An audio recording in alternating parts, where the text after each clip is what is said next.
Oh yeah. We back in the building, Tyrones. We back. Yeah.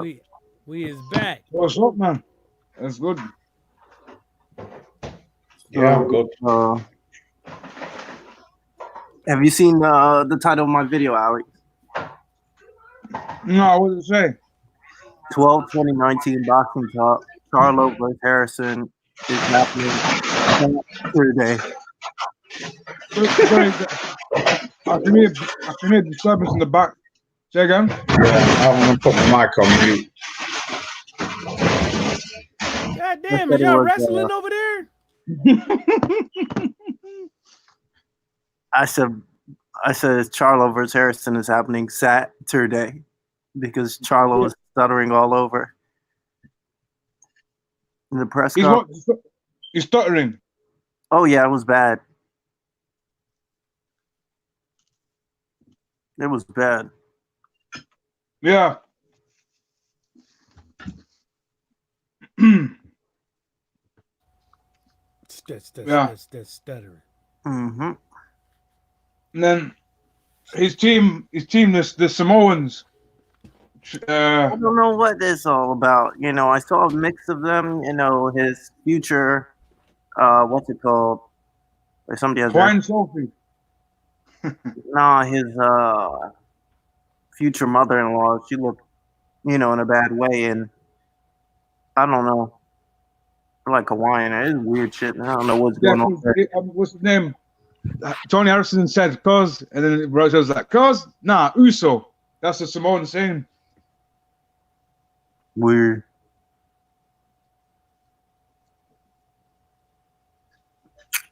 About you, Mike? What do you think?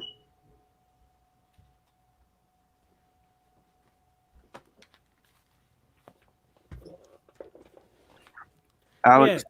Yeah, or Mike, go ahead. Nah, what was y'all saying? Because I'm Magic Mike.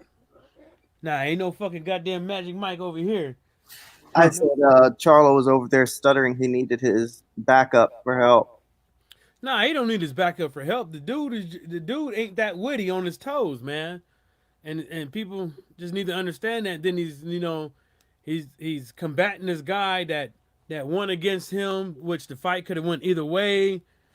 You know what I'm saying, and stuff like that. So, he's combating this guy. The guy, technically he got him in the first fight because Harrison won, and he's whooping his ass with these little stupid ass comebacks. And you know what I tell you, Harrison is not even the best at it. Yeah, And yeah. I wouldn't even say he's even in the Yeah, top but we repeat the five same thing. shit talkers. I wouldn't even say that. He even comes off of Harrison comes off as being a bit fake, but you know, I still believe that at the end of the day,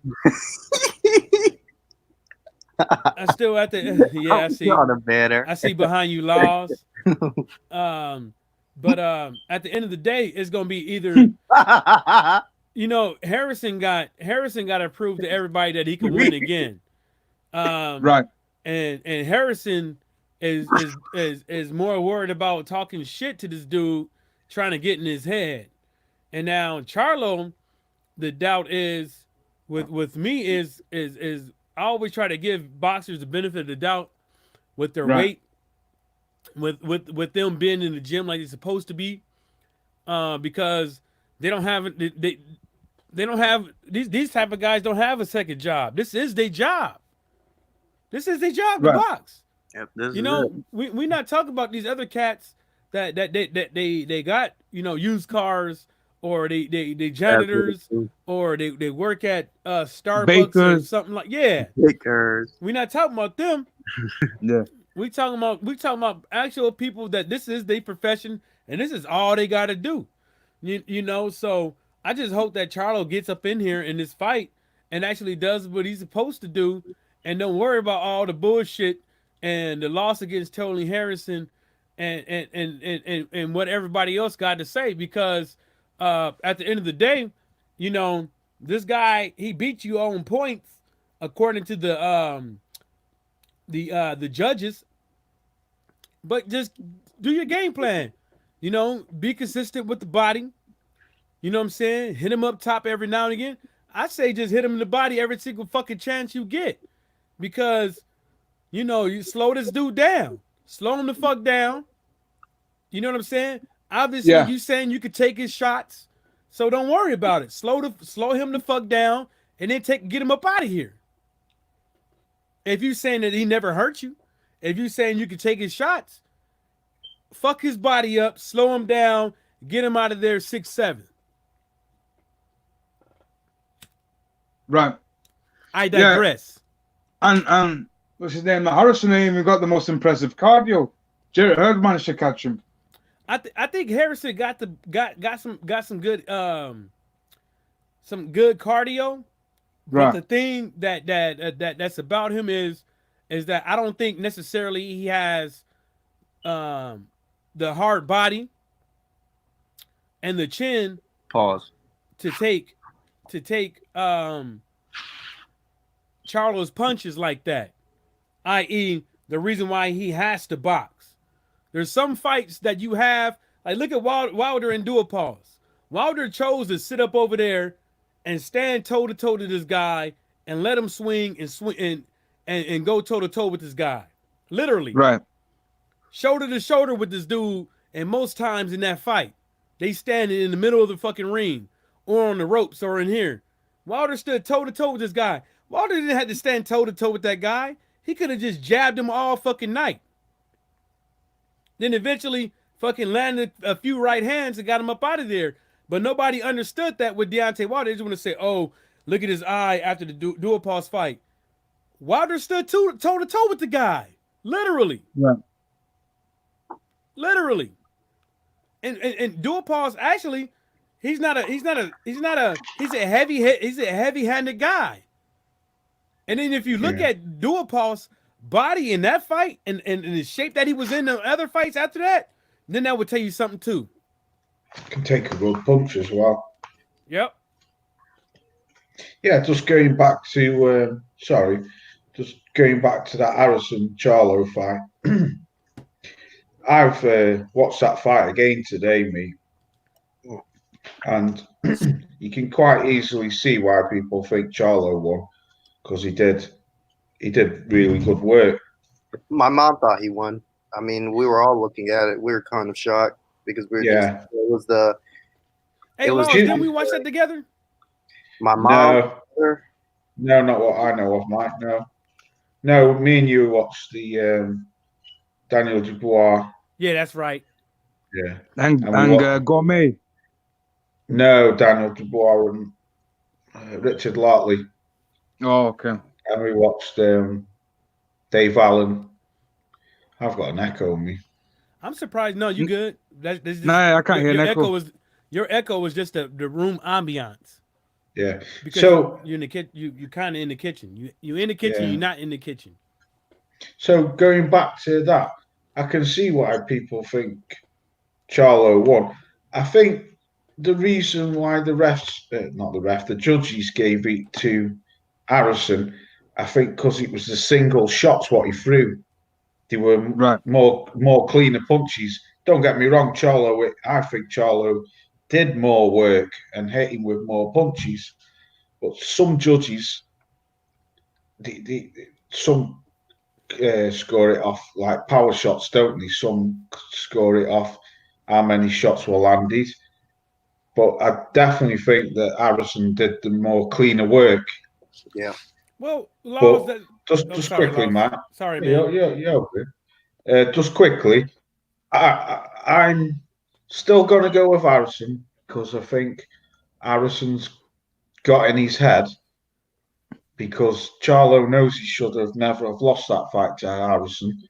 But I wouldn't be surprised if Charlo sticks to his game. I wouldn't be surprised if Charlo knocks him out if he sticks to his game plan. Go on, Mike. My bad. No, I was just saying, it's like that's the reason why I seriously believe that ring generalship should not be should not be an aspect of scoring a fight. I think it should not be an aspect of scoring the fight. I think who landed the most punches per round at the end of the round should dictate who wins that round. Now, I also believe that if you get knocked down in that round and you don't knock the other guy down, then you lose that round, because that's the ultimate goal of boxing, is putting somebody down and keeping them down. I think that it should be accounted more than what it is. But I think that's what it all should be. It shouldn't be the effective punches. It shouldn't be the ring generalship. I think it should just be Queensberry rules, straight up. Whoever lands the most punches wins that round. I don't care if they pity pats. I don't care what they is. It's like you allowing this guy to hit you. Yeah, but Mike, then you can go back to the AJ. White or Rivas. The Rivas dropped him. No, not that fight. The White Ruiz fight, because AJ landed more punches, didn't he? Yeah. And people are saying that he ran. So, well, he did run. Well, yeah, he did, but that's what I'm saying, Mike. You've got to think of how people are scoring it, because Laws. Go on. But that's the reason why I said at the end of the day the guy won the fight. Yeah. I always say he won the fight. Yeah, you know I know what I'm you saying? did. Everybody know the motherfucker won the fight. Everybody named mama. Nobody out here can say that Anna Ruiz won that motherfucking fight. The thing about it is that the guy literally ran. The only thing I can say is Ruiz hit him with more damaging shots, buckled him a few times, but of course, eventually, he was fighting on the fence and running. Then you can say, if the punches that AJ landed on Ruiz, how come Ruiz didn't return the offensively like he should have if those punches did not have any effect? Then you got to say that, because those punches had an effect on him. You know what I'm saying? Even if you want to account for the shape that he was in, or whatever that the case may be that he was in and stuff like that, we still had to put in account for those punches still had an effect to keep Anna Ruiz at bay. You know what I'm saying? But at the end of the day, it's not my fault. I gave Anna Ruiz the benefit of the doubt that he would come in this fight in shape. You know what I'm saying? And he didn't. And that's not Anthony Joshua's fault. You know what I'm saying? So if Anthony Joshua wants to run around the ring and pop shot him and exploit the weight that he came in and the shape that he came in, I can't really blame him for that. But at the same time, he did technically run. When you get caught on the ropes, or when you get caught in a situation, and then you literally trip over your own fucking legs and turn your back to run on multiple occasions, you're running. Yeah. Now, I'm not saying that, and he was right for doing so, because he knew that that allowing this guy to fight in the inside was insane, was suicide. Right. It would have been suicide for Anthony Joshua to go toe to toe like the way Deontay Wilder did dual pause. It'd be suicide. Yeah. But then, Mike, you got to think. Sorry to keep butting him, but then you got to think of Harrison against Charlo. He's got to do that, because I believe if he stands and tries trade with Charlo, he's getting knocked out. Yeah. You're damn right. Wait, Mike, just to go back, you said that. Wait, did you say Wilder was like jogging from? What did you say? I said he stood toe to toe. With Duopa, yeah, you did. Because he was just there, laying that right hand the whole night. The knockout was pretty funny. He heard Duopa's in multiple rounds like bad. Yeah, he was shit. And even the commentator saw that his eyes were fucked up. You know what I'm saying? And who was the Duopas? Duopa's. Even the commentator saw that he was glossy eyed. You know what I'm saying? And that it's just that the guy got a chin. Like, you know, you can't teach it. You can't teach people that shit. Yeah. And then hence why you saw Miller couldn't get him out of there. But he got Gerald Washington out. I don't count the Povetkin one because he literally had, Nike shoes on. Well, the big punches that Deontay Wilder landed on Dual Pulse was on the fucking forehead. Yeah, it was on the forehead. And Deontay Wilder busted the bridge of the dude's nose. Yeah, he did. The bridge of his nose. He busted it open. You know what I'm saying? And if you look at the type of jabs that Deontay Wilder was landing on this dude, he was hurting him. But Dual Pulse ain't no punk. He ain't coming in there to lay down like a David Price. They ain't coming in there to lay down. I think some of these boxers they fuck up a hand, an arm, a shoulder. They quick. I don't think Dual Pulse is one of them dudes. Not to take them type of shots. He ain't one of them dudes. He still thought that he could land a shot on Deontay Wilder and get him up out of there. That's what literally he thought. But he just, it's just that one of them things. When you look at Dual Pulse and when the ref ended that fight, when you look at the ref, when they end fights with Deontay Wilder, all these motherfucking fighters know that they lost. Know that they lost. Except Fury. Fury wasn't even celebrating like that. He wasn't even celebrating like he won after that shit. When you look at when the motherfuckers is rounding up the scores and shit like that, and then after the fact, he knew now well. Wait, didn't he go right to the corner, try to jump up on the ring apron, and his pants fell down, and the security had to cover his butthole? Let me tell you this one thing. He slipped on the rope. I remember that. Yeah, his butt crack came out, and the security had to cover it. Well, you went. I'm gonna tell you this one thing. When my friend was with me watching that fight, he said, "How the fuck did you go 12 rounds with that? That guy's like a marshmallow." I said, "Dude, I don't know what to tell you. This is boxing nowadays." Have you seen the shit what he's come out with this week?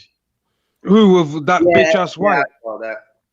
Yeah, well, I'll get to that in a minute. But did you see the AJ offered him and then AJ rejected him, didn't he? Yeah. That's what you did today. No, I'm joking. And then he, gimp. I'm gonna tell you guys this one thing. Is this? Some people would say that, when it comes to the opposition and stuff like that, it don't matter.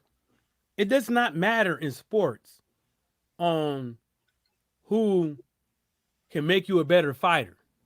It don't fucking matter. If Anthony Joshua can make Tyson Fury a better fighter, if Tyson Fury can make Anthony Joshua a better fighter, it don't matter who makes you a better fighter. It does not. The thing about it is with people is that not having that pride. Yeah. How does that work? They're both, tight, quote unquote. It don't matter. It don't matter. They're basically their competition. Like it doesn't matter. Competition. But it doesn't matter. Yeah. It doesn't matter. In boxing, the only thing that matters is who's the best. It don't matter who makes you the best. Like even 10 years ago, something like that. It doesn't matter. Because you can see in the NFL, in basketball, some of the oppositions, they train on the offseason with each other. But that's different. They're not. No. But they're the opposition. It doesn't matter who makes you better. It just matters that you get better. At the end of the day, it don't matter if Anthony Joshua was going to go up in there and help Tyson Fury out for Deontay Wilder. Even though I know now, well, Anthony Joshua can't do nothing for Tyson Fury with Deontay Wilder, but give him rounds in the ring. Yeah. For cardio wise. He doesn't have the style. Nobody has the style. And these guys can't even explain it. Because every time somebody watches Deontay Wilder fights to try to figure out what Deontay Wilder does in the ring, guess what they come to find out is? It's a fucking devastating knockout reel. Thing is, though, Mike, I think the only person who can beat Deontay Wilder, being truthfully in my eyes, is Tyson Fury, and that's only if he can box and keep away from that right hand. Yeah, right hand. AJ is tailor-made for Wilder. He's too slow. Yeah. So too flat-footed. I'm gonna hit you on that. So Yeah.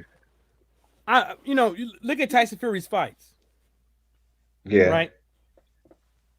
That head feint shit that he does is actually, you can actually tell when he's not throwing the punch. Right. You can actually tell when he's not throwing the punch with them head fakes. You know why? Because every time he throws a head feint, he's overselling the head feint. He's overselling with his body movement. No, with his head. He's overselling it. He does it with his body movement as well, doesn't he? Does all that. All you gotta do is just pay attention to his shoulders. Yeah. Like you're saying, but it's his head that sticks out the most with it. And what he does is, every time he throws the head feint, go back and look at the tapes, he overextends his head out or to the left or to the right. Yeah. You see what I'm saying? But Tyson Fury, it seems like he's more in tune to go to the right than to the left. He goes to the left only to just get you up, get himself out of the way of getting on the ropes. Yeah. But to tell you the truth, I'm trying to tell you. I'm gonna tell you guys this. I play football. You know this. Yeah. And I switched over and I played defensive back, right? Yeah. If I wanted to, I could go to any. I know a couple rival wide receivers I got to play against in the season. They would want me to go over there and train with them. To help them out. You know why they would want that? Because they know at the end of the day, if they could get me, they can get everybody else. Right. And they want to put that work in on the field to make themselves better.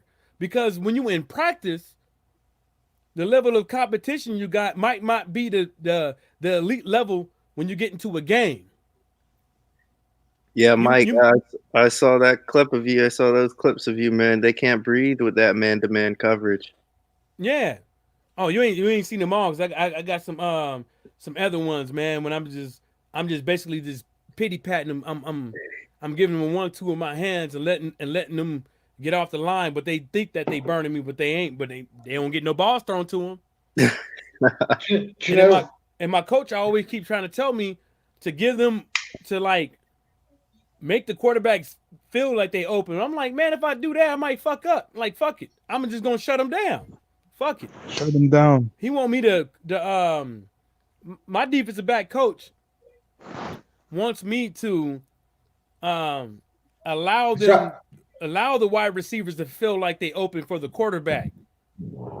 How much? I don't want to do that. Get off the line. Usually. How much time you let them get past you a little bit, or what's your game move? You usually don't let them breathe, or you got I just slow them down. Okay, slow them down. Sometimes I jam them up. Sometimes I won't. You know what I'm saying? I just jam them up. I try to keep it inconsistent. I try to do different things. And the reason why I try to do different things is because you do the same thing over and over again. You'll be readable then. Start getting comfortable. Right. Exactly. Yeah. Sleep well. Because the same patterns, right? Yeah. But that's what I was saying. It's like boxing is like every other sport. It don't matter who made you better. It just matters that you got better. That's it. Right. Now, me personally, I think the only reason why AJ knew that he fucked up was saying it is not because of he's a rival. It's because of he would have to come to the United States and train with Tyson Fury, or go wherever Tyson, or stay in the UK and train with Tyson Fury, and then not only with that, he would have to deal with all the bullshit that in turns with Tyson Fury. He would have to deal with all that shit. And Tyson Fury is one, like I told y'all, it's one day Anthony Joshua was this, that, and the third. The next day Anthony Joshua can't do nothing wrong. Tyson Fury cannot keep his story straight with nobody. No. But man, I would have been mad as well though if AJ starts saying to everybody, "I'm going to train." I said, "Okay, fine, cool." Then tomorrow it says, "No, this and that." I'm going to say, "Fuck you, double-minded bitch. Go away." Yeah, he went in on AJ and I would too.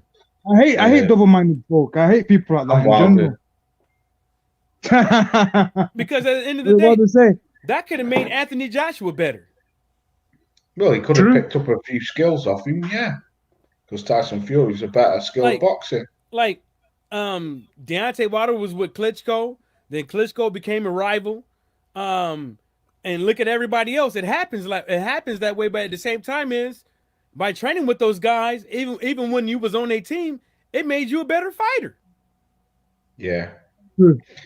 Just going back to just going back quickly to what you were on about before about Tyson Fury with his head and his head feints. Right. Stormy Beeman hit a great point last week on about if you use the jab to the chest a lot, it makes your head stick out. That would be a good thing for Wilder to use. Keep jabbing him in his chest, and if his head stick out, bomb him straight down the pipe with the right hand. Well, I wouldn't necessarily do that, is because I'm gonna tell you this. The only time you should do that is when Tyson Fury is on the ropes.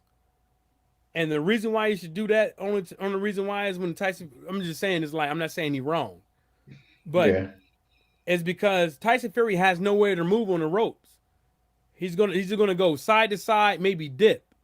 Yeah. But if you jabbed or you threw an over right hand down the center, you're gonna either hit the chest, the sternum, all that. Don't worry about hitting his head when you're on the ropes, because he's just gonna try to bob and weave his way up out of there. You know, when you look at him with the fight before the fight before Deontay Wilder, that's what he did. He sat on the ropes, had both hands, and he was doing this side to side shit. Go straight down the middle. Yeah. Throw an overhand right straight down, and it will hit something. Don't worry. Or even use the uppercut. Yeah. Don't worry about trying to hit his head when he's on the ropes, because he's just gonna try to get up out of the way. It's not that he sees the hand coming. Yeah. And he's moving. It's the simple fact that something is coming and he's just moving the opposite way. He doesn't see it fucking coming. He's just moving. You just got to time this guy when he's on the ropes. You just got to time this guy when he's in the center of the ring.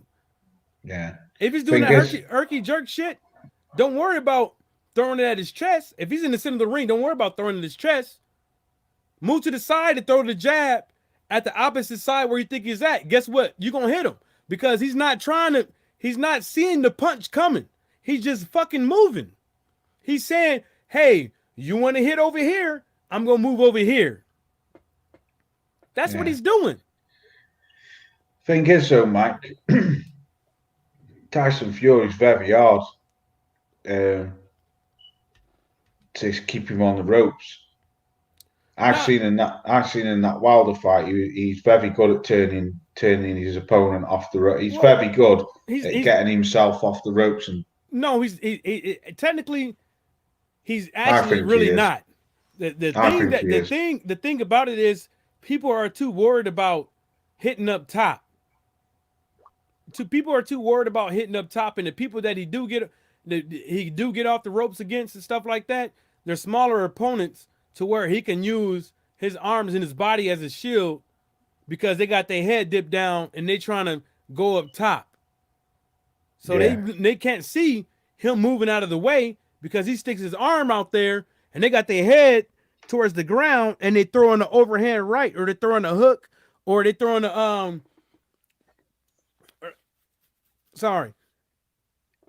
he's not good at it. People got to understand is that when this guy's on the ropes, the best thing to do is aim for the chest, is aim for the body, because he can't get out of the way of those shots. And when he's on the ropes, guess where he's going to go? Most likely he's going to go to the fucking left. It's, well, me personally, I think I'm going to shut up and let you lot cut, but I think it's a very interesting fight. I definitely think Wilder's better than what he was when he first fought him.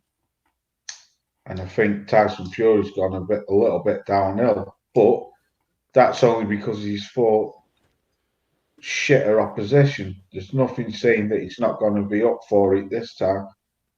Right. I definitely think Wilder will win, but that's only if he gets a knockout. I think if he goes to the scorecards, I think Fury will win. I'm gonna tell you this one thing. Waleem, maybe Tyson Fury played down to his level of competition with Waleem's. Right. But yeah, it still shows that everybody knew there's shots that you could land on Tyson Fury. All the way from USS Steve Cunningham and all that shit. You know what I'm saying? He always showed that he can be hit. He always been showed that he could be knocked down. The thing about it is that not playing into his mouthpiece and not playing into that herky-jerky shit. I seriously believe that if an opponent threw as half as many head fakes and hand fakes with Tyson Fury wouldn't know what to do. Fury wouldn't know what to do because Tyson Fury is not fast enough to get out of the way of a right hand. He's only fast enough to get out of the way of a right hand when he's at a certain distance to back the fuck up. He's not fast enough at mid range. You see what I'm saying? Right. You have to be, and then if you look at the fight with Deontay Wilder, and you look at all fights with Deontay Wilder, you could see majority of the time when that right hand is going to land because Deontay Wilder would literally rock back and forth. And when you're not at a good comfortable range for Deontay Wilder to land that right hand, when he does that, you already know to get the fuck out of the dodge. Just the same way everybody knew to get out of fucking dodge with Dillian White's left hook. People been figuring it out how to get away from his left hook. Derek Chisora is the only one that didn't figure it out. Yeah. Everybody else did. It's evident. The dude loads up, you see it cock back, and you see it come, and sometimes he even leave both of his fucking feet and damn near do a 360 spin. I think that if Wilder goes in this fight throwing that jab that we all know he throws, he has to throw more jabs than anything because if you're doing all that herky-jerky shit, right? If you keep that jab going in front of you, what is he gonna do? Because one out of every 3-5 jabs is gonna land. You have to do something, no? It's gonna land.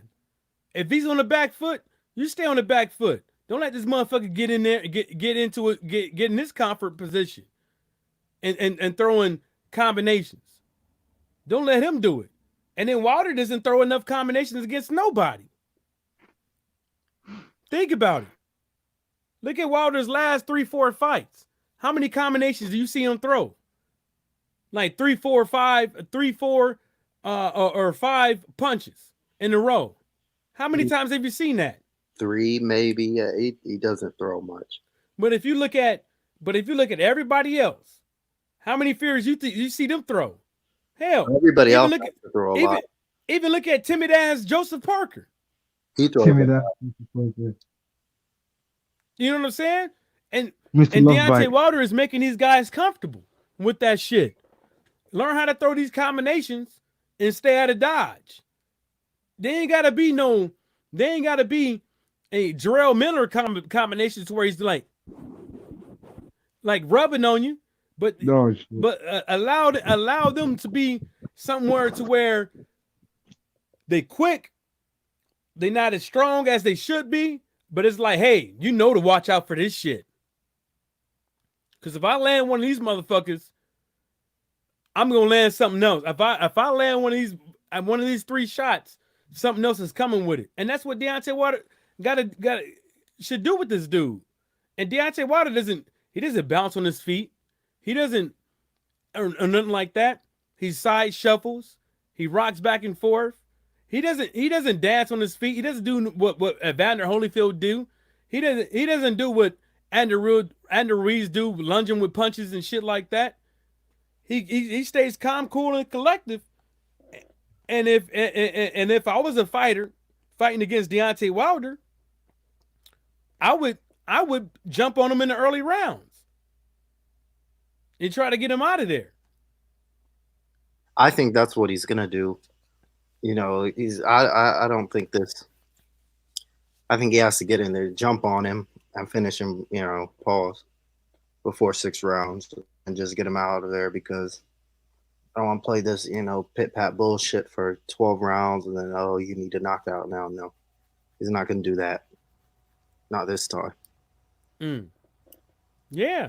Because he knows he can't hurt him. Now people say, oh, you know, he hurt Wilder. He stunned him a little bit. He was tired. But was he hurting him in the beginning of the fight? No. Not one time. That one time. Not one time. He had to do that shit in the 12th. But like I said, Tyson Fury legs was gone after that knockdown, man. Yeah, for sure. The dude tried to get up and jump and run, and guess what he did? Immediately stopped. Did you see Wilder hit him again with another? It was a left, one of those wild shit, but it was another left hand that his face just. Well, you gotta understand. You gotta understand, like you know, the dude is in the 12th round. All he has to do is just stay on his feet and survive, and hopefully get a decision. So it wasn't like it was the 6th or the 7th, and that shit happened. You know what I'm saying? I would preferably, with Wilder, I would be training on how to get somebody out of there, and throw cool, calm, and collective punches. You know what I'm saying?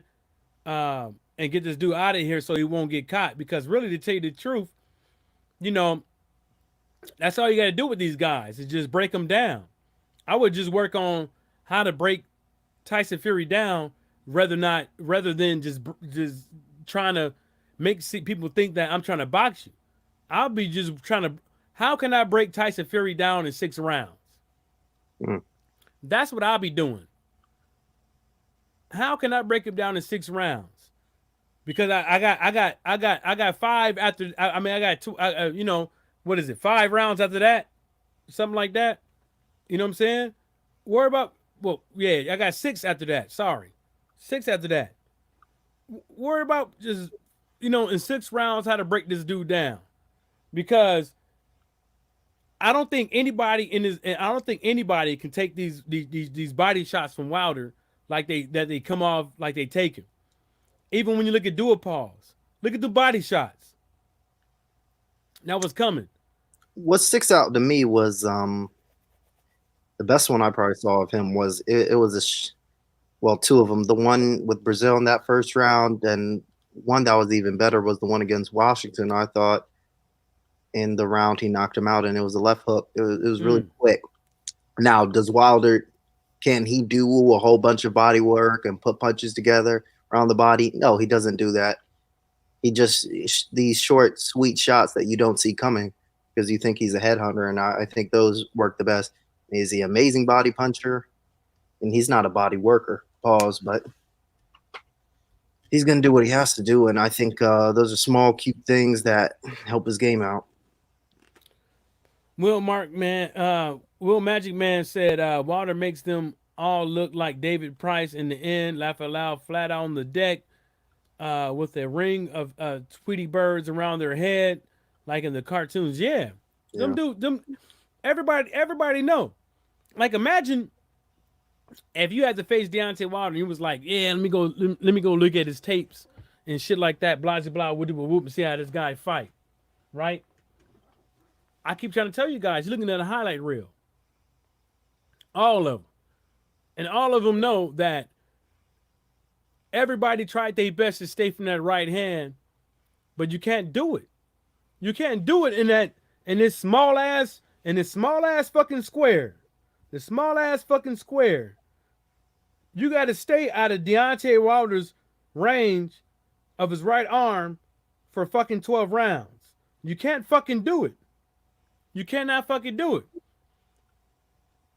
Ortiz tried it. Fury tried it. Everybody has tried it. Bermain Stavern tried it in the first fight. Guess what happened to him? He was out on his fucking feet, but the bell happened to ring. If that fight had 30 seconds, if that round had 30 seconds left in that round, Bermain Stavern would have been out in that first fight. The dude tackled Deontay Wilder. Tackled him. I saw that. Tackled him. The dude was out. And then when you look at Bermain Stavern walking back to his corner, he ain't even walking straight. He would have had a DUI that night. If you walk like that in front of the cops and they tell you to get out of your car, you're getting a DUI. I'm just saying. Let me go to the bathroom real quick. I digress. What do you think, Alex? Man, I'm just listening. Yeah, I mean, shoot. What about you? Not really much, really. Yeah, I just think he's gonna jump on him. It'll be you know, get him out early doors, be you know, early showers. Early showers. Mm-hmm.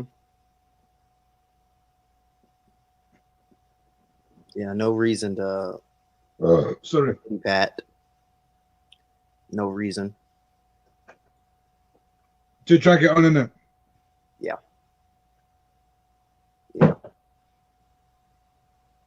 Hey, did you see your boy Chavez coming out overweight again? Apparently it was in the contract Okay. that gave him up to 174 pounds. Anyway, they did whatever they can to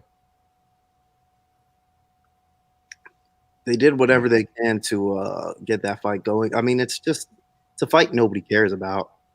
True. That's tonight, isn't it? Yes, today. Yep. Apparently, Maurice Hooker's fighting at 147 on that as well. Yeah, I saw his matchup, it's solid. You know, it's a good comeback fight, and it's Who's not he fighting again? some Mexican. It's Uriel Perez, but I checked his box rec, and apparently he knocked out a prospect or something. Right. This fight, so let me just. Uriel who? Uriel Perez. Oh, I thought it was for a second. I thought it was that guy beat up. What's his name now? Darlis Perez. No, I thought it was I thought it was that the Canadian guy for a second. Oh, you said Perez. yeah. He just lost to Barroso.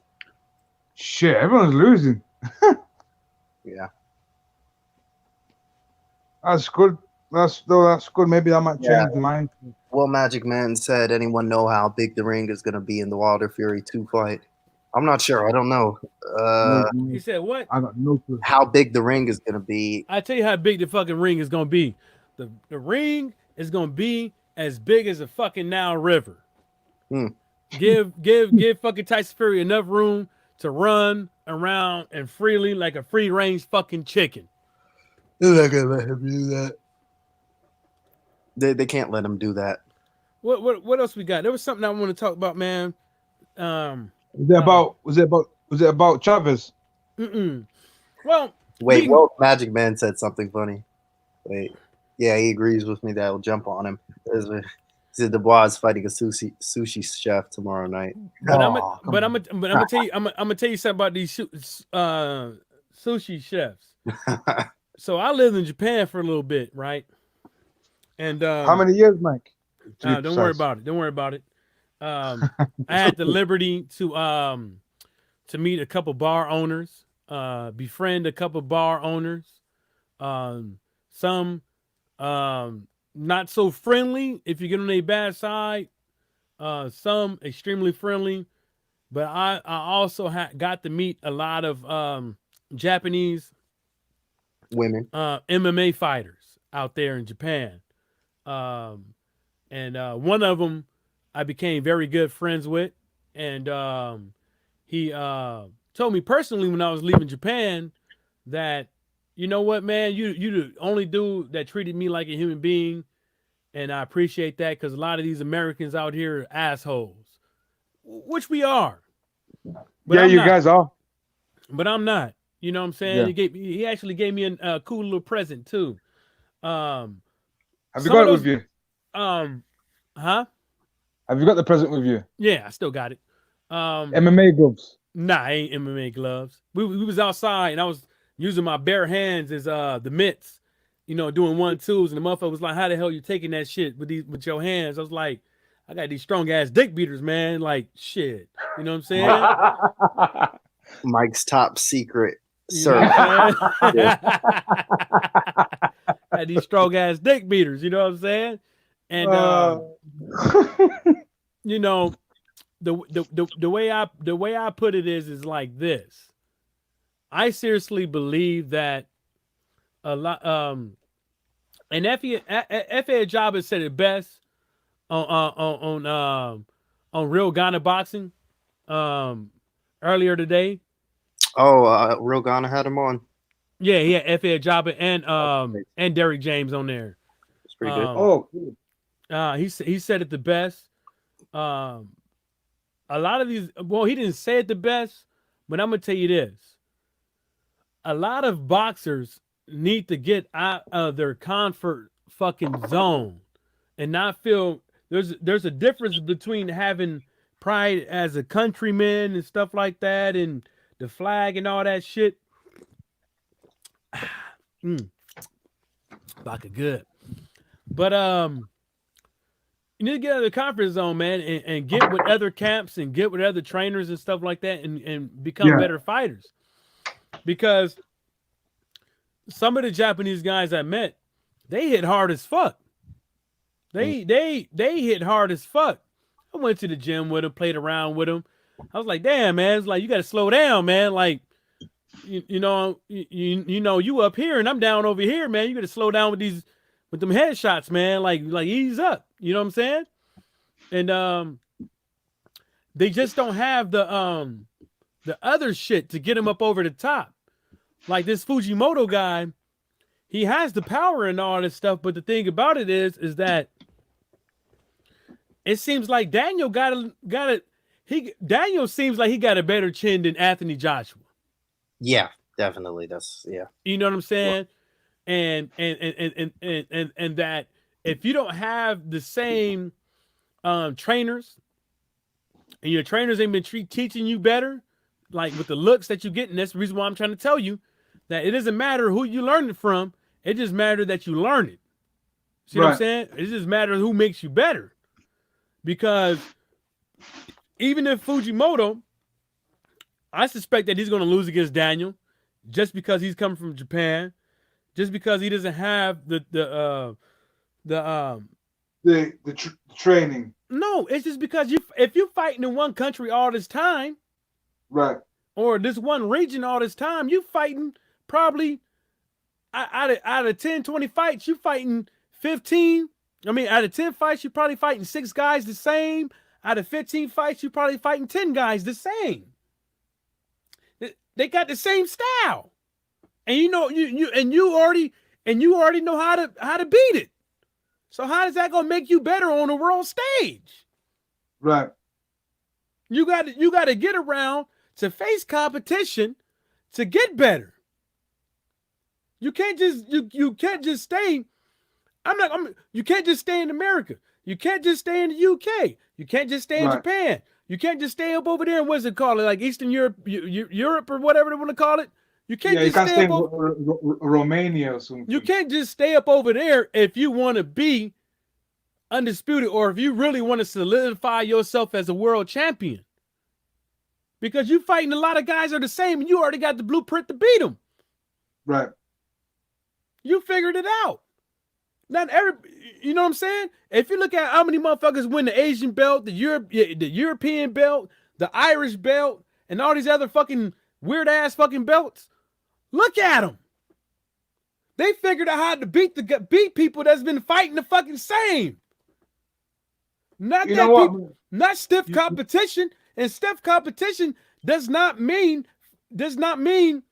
necessarily that guy was fighting the same as you, but it just means overallly the people that you've seen has made you better, and these guys ain't seen it. Keller, look who fighting Keller. Look at this guy. You won an Irish belt, and all of a sudden, mean to tell me you should be worried fight for a world title? Keller's the question mark guy, right? He's fighting Boo Andrade in Miami. Yeah. Right. You've been fighting the same competition. When you see on somebody's record that says Mexico, Mexico, Mexico, Mexico, Mexico, Mexico, America, America, America, America, America, America, America, British, British, British, British. I mean UK, UK, UK, UK, UK. Nigeria, Ghana, oh, and like that. And then they come up on the world scale. Yeah, because they don't look quite the same no more. This Keller guy, I don't think he's even in the scale of the UK. This guy's like an Irish fisherman. I've never heard about this guy. I live in the UK. I think they got him in. Believe it or not, I think in BoxRec got him in the top 25 of his weight class. But you know, even before you fighting for this fight, you in the top 25. That's still a. I'm not saying BoxRec is like the overall thing and stuff like that, but there's other people that could have been fighting for this shit, man. But I know why they did it. Right. They doing it because this dude called out Conor McGregor. They doing it because of this guy got a little buzz up over there in Ireland and shit like that. Try to get them try to get them sky shits going on. Try to get these nuts thing going on up over here. But the thing about it is that I wish, see, L Foul Player, if y'all ain't watched it today, people need to, I agree with him. I seriously believe that the zone needs to be worried about putting a lot more money into promoting these American fighters. Right. That they have signed. Put more money in these guys in promotion. You could pay them less. You could say, hey man, we're gonna pay you less, but guess what? The other half of the deal, we promoting you heavy like a motherfucker. Yeah. We making sure your name get out there. We making sure that every time somebody turn around, they see your fucking face. They hear your fucking name.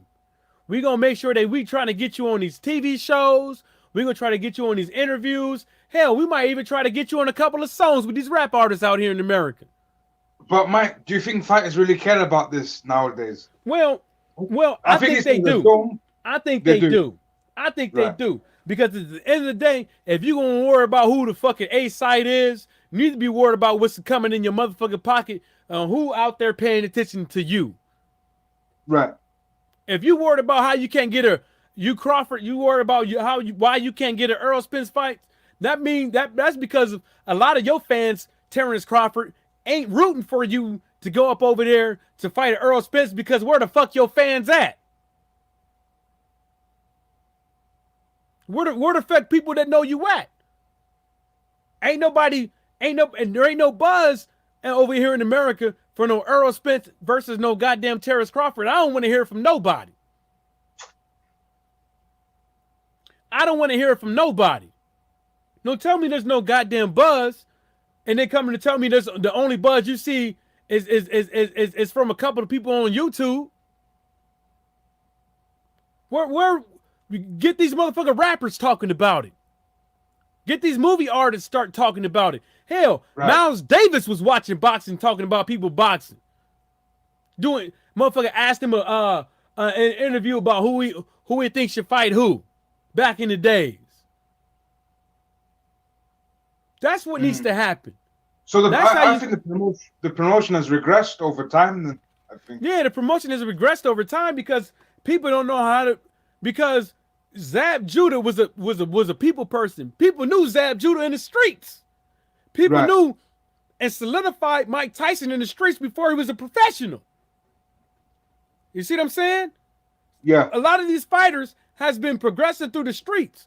Majority of Floyd Mayweather fans, guess what they pocket watchers. They more worried about how much money Floyd Mayweather got than this guy. When you hear a casual talk about Floyd Mayweather, they only talk about money. Money. Tyrone, you remember it over here.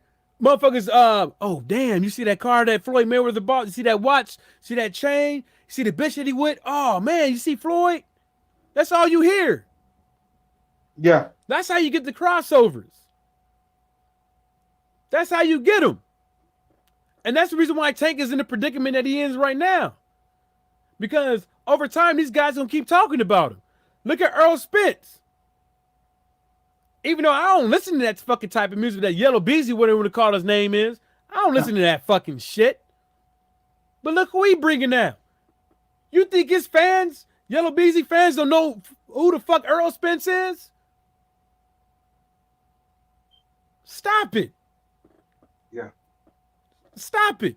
Especially, he over there in Texas? Stop it. Texas is damn near like the UK when it comes to sports.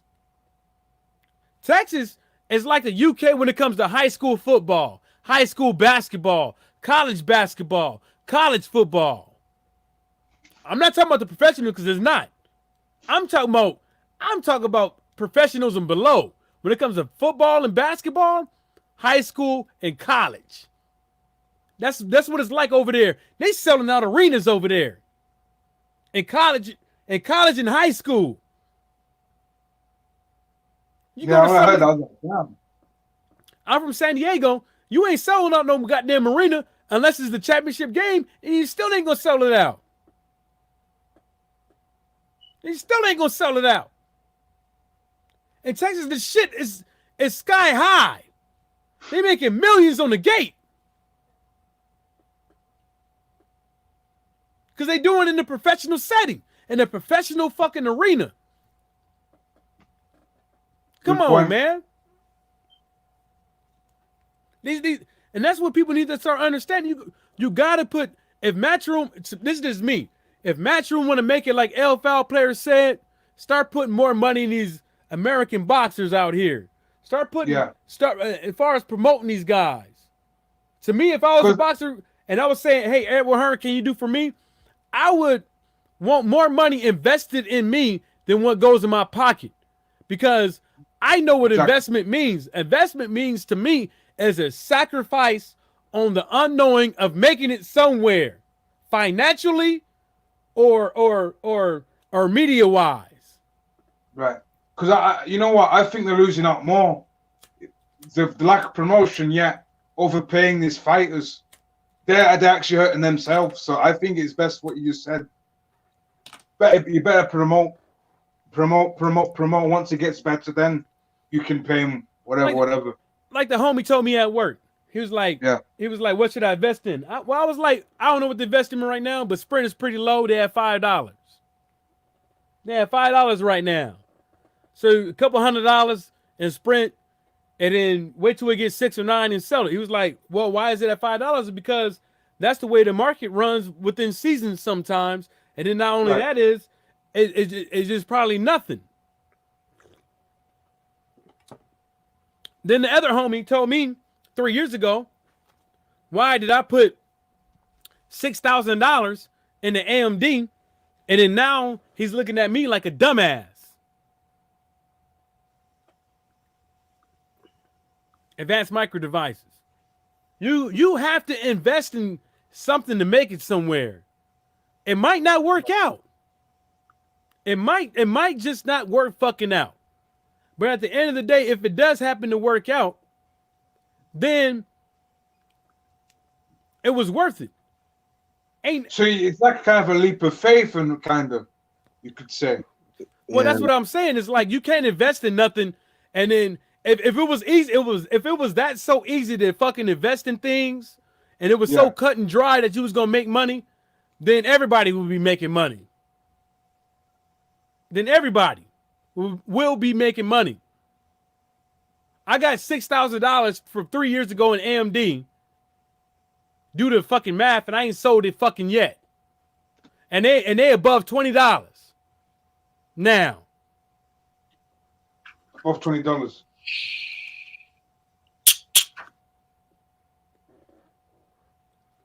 So people need to understand that shit, man. You're gonna lose money in investing. But at the end of the day, with the investment is just getting your name out there. You got to spend money to promote yourself. You can't just be a hoe shaking your ass on Instagram and on Twitter and on Snapchat. You're going to have to spend some fucking money. How did this happen? I just You're going to have to spend some fucking money to where people can actually look at you and make a decision on whether or not they want to spend money on you. Yeah, to make a decision to want to drink your toilet water. What are you guys talking about? The stock market? Just make an analogy between that. You know what I use for stock market? You know what I use? Acorns. No. Acorns. No, I use Robinhood. Okay. I use Robinhood. And then if you use Robinhood, you download the app to your phone, you subscribe to it, whatever. If you invite somebody else, they give you a free stock. A random free fucking stock. To do that work, sign up with me. And I got another fucking what you call that shit? Fitbit stock. This dude got a Microsoft stock. So do the math. Yep. Do the math. You know, why do you think the Boxing Voice is out there doing promos for betting, the zone, saying sign up with us and stuff like that? Blah, blah, whoop, whoop, because it gives them money. It gives them an incentive to push the narrative of sports betting, of signing up with the zone because they're getting the kickback.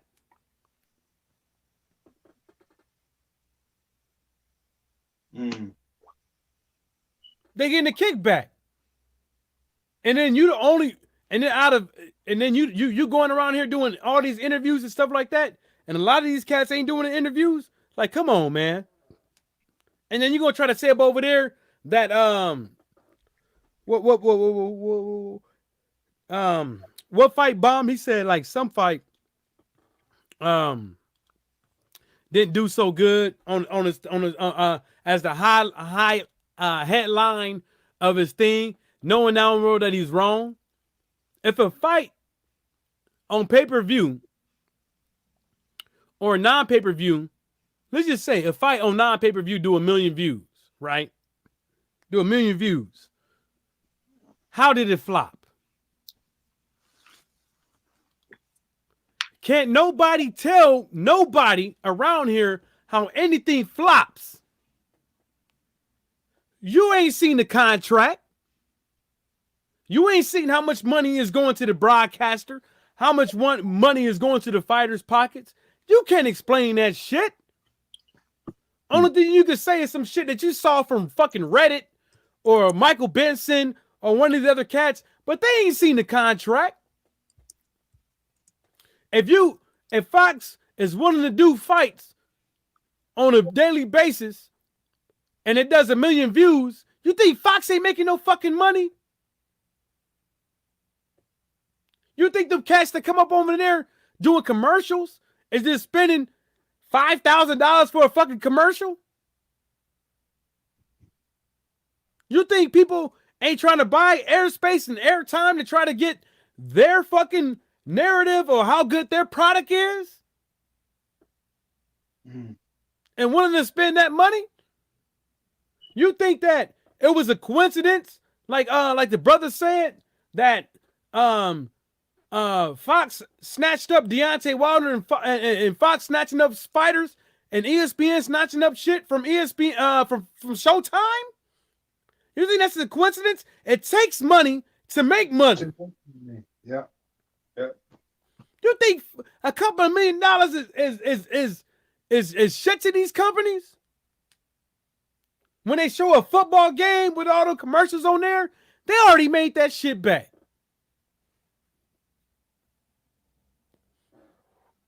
When all these people out here talking about, hey man, my country want to air American football. Can we? How much you guys want for the rights to air over here in our country? And then in turn, they showing commercials, and then in turn, those commercials, they got to give percentage back to ESPN, Showtime, Fox, CBS, all these other cats. They got to give a percentage of this shit. Then every time somebody else show a replay of this shit, they got to get a percentage of that.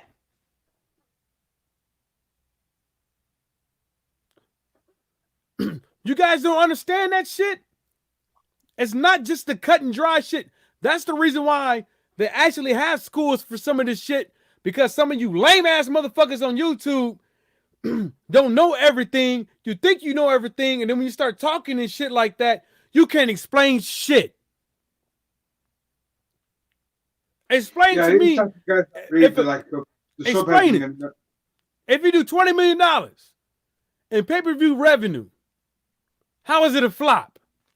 If you do $15 million in revenue for a pay-per-view, how is that a flop? If you do $5 million in revenue for a pay-per-view, how was it a flop?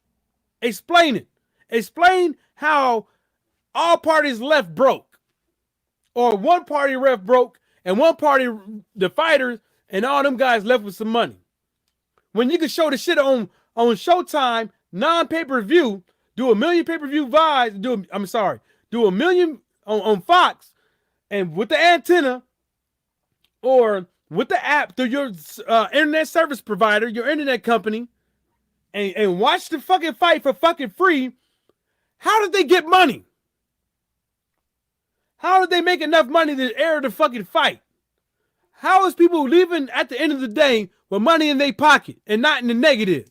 You can't explain it, so shut the fuck up. So shut up. Everybody think it's a clear, dry thing. It got to do 25. It got to do 250,000 pay-per-view buys to break even. Who fucking told you that? Even if that's the case, you and then you want to say, oh, well, the broadcaster gets 30% or 50% or whatever the case would be. They made their fucking money. The setup is already there. They don't, how much you think they pay? How much you think they got to pay everybody involved to set up a few cameras and a few satellites when the service is already fucking there, built into the fucking arena? How much you think they got to pay? That's the reason why people want to get with Matchroom, BT, PBC, and Salido, and all these other guys, because the setup is already there. The only thing the fighter got to do is just fucking show up. They ain't got to worry about nothing. Just fucking show up and fight, leave with a fucking couple checks. Because it ain't just one. It ain't just one.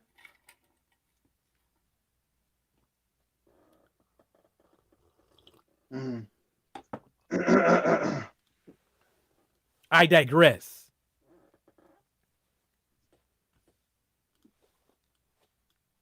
What else we got, fellas? Yeah, what else we got?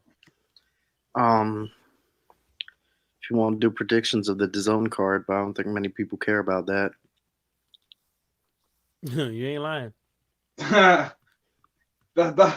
You see, that's another waste of money. That's another money DAZN's wasting on that fight. They moved heaven and earth to save that fight. I don't get it. Literally, they went out their way to do that. They didn't want to do the test. Comes overweight. They put it different. It's in Arizona, right? Yeah. Yeah, and they put it in Arizona. It's like it's stupid. Like, you know, if you look at Jacobs, you know, it's looking like the brother man is on the downswing, right? Mm. And he's allowing this guy. I don't think Rozier is training him. No, he's not. I'm not even worried about who's training the guy. I'm just worried about how you set yourself up for success. So you allowing this guy to automatically come in 5 pounds overweight. How much is he gonna weigh on fight night? 200. How much can he weigh on fight night? Yeah, I don't know. And all that shit. When you on I the don't think- downswing, when at the end of the day, you should be worried about how can you put yourself in the best position for a win. When coming in against a fighter, which really, to tell you the truth, it shouldn't matter with 5 pounds to me.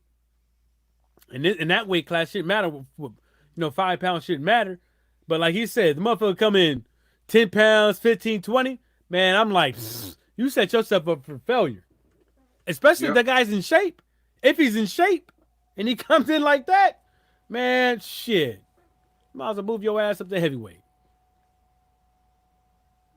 Yeah. I don't know.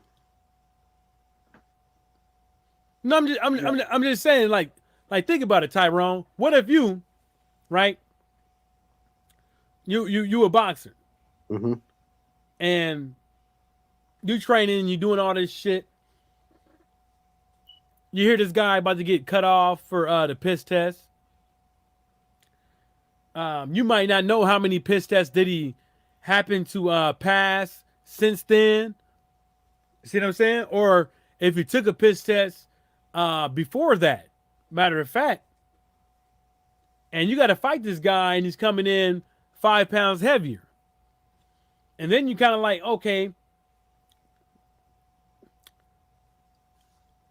he hasn't pissed since when? Just think about it. When was the first time he pissed for this fucking fight? Officially. Oh no. Oh no, Laws. You want to? Oh no, Laws. What happened, Laws? He dropped out. Did you read the comment? No, what did he say? No, let's just delete that. Delete it. Delete it. How do I get rid of it? How do I get rid of it? I can't do it off StreamYard. Nah, you got to go on YouTube. Delete it. Jesus. I don't want people knowing my boy's business. Oh. Yeah, you're gonna have to either like block and then unblock. Nah, if you're on YouTube, you can just delete it. Okay. I can't delete it. Yeah, there you go. Yeah, delete it. I don't want random motherfuckers knowing my boy Law's shit. Damn. Yeah, because when was the first time this guy's gonna piss? When was the first time he pissed for this fight? And then when was the first time a result of his piss test came back? And then not only that, who was the company? Then not only that, like what did they test? Piss, blood, or how many bars they test? Is they credible and stuff like that? That's the shit that people gotta understand. He refused. Exactly. He refused. Outright refused that now. Yeah, adamantly. Yeah. You know? And so I seriously believe that at the end of the day, there needs to be more done in the sport of boxing when it comes to piss tests. I think there needs to be more done. I think shit needs to be taken more seriously. Because I don't want to hear about some fighter being Stretchered. Nah, some fighter being having the gavel, the Thanos Infinity Gauntlet, or Thor's hammer hammered down on them because of PEDs but all these other guys is being let go. The time is not tomorrow. The time is now. Is either you with the rules and regulations, is either you with the shit that you put in place that you have been entrusted to handle and shit like that. The shit gotta be done. Stop letting these dudes slide back and forth on this bullshit. Yeah, they act as if these guys are not replaceable. Well, but that's the way they're projecting it. It's like they can strip a guy from a belt, they can suspend a guy for 6 months and shit like that. And then guess what? They're not tripping on those 6 months. It's like he gonna be fighting in 6 months anyways. Yeah, exactly. That's an extra training camp.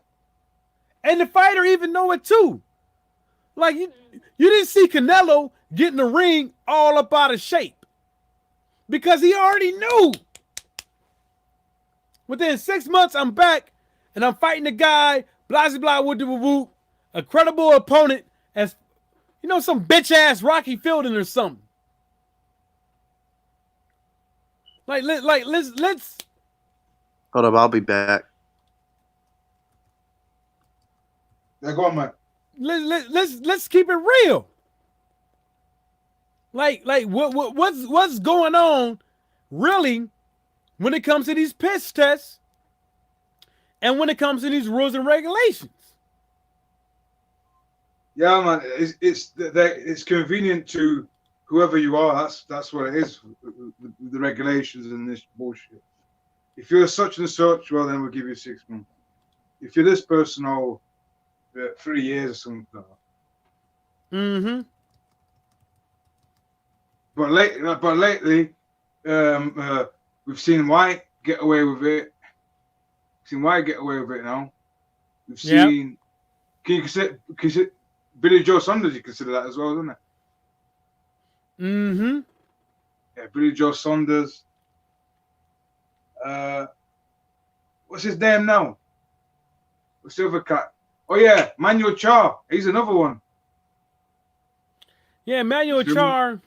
Manuel Char got lucky because at least he had his B sample tested. So I'm gonna let him slide. He had his B sample was actually tested and came back negative. So I'm gonna let Manuel fucking Charles. I'm gonna let him slide. Right. Because his B sample, he did what he actually wanted his B sample to be tested. Oh, adamantly. Not like Dillian White. His B sample was tested. That's the reason why he got off. Right. Yeah, and they tried to do the same thing to Tyrone Sponge as well, and then it came out negative as well. You know what I'm saying? Yeah. That was a crazy one, that one. You know? And then they go, oh, poor Ortiz with White. And we're like, oh, he popped for steroids. Like, what you mean? What you mean? White said that. Nah, fucking Baldy. What's his name? Captain Spaulding over there in the UK said that shit. Johnny Nelson. Oh. But then we could just say Dylan White did as well. And well, what about Dylan White back in 2013?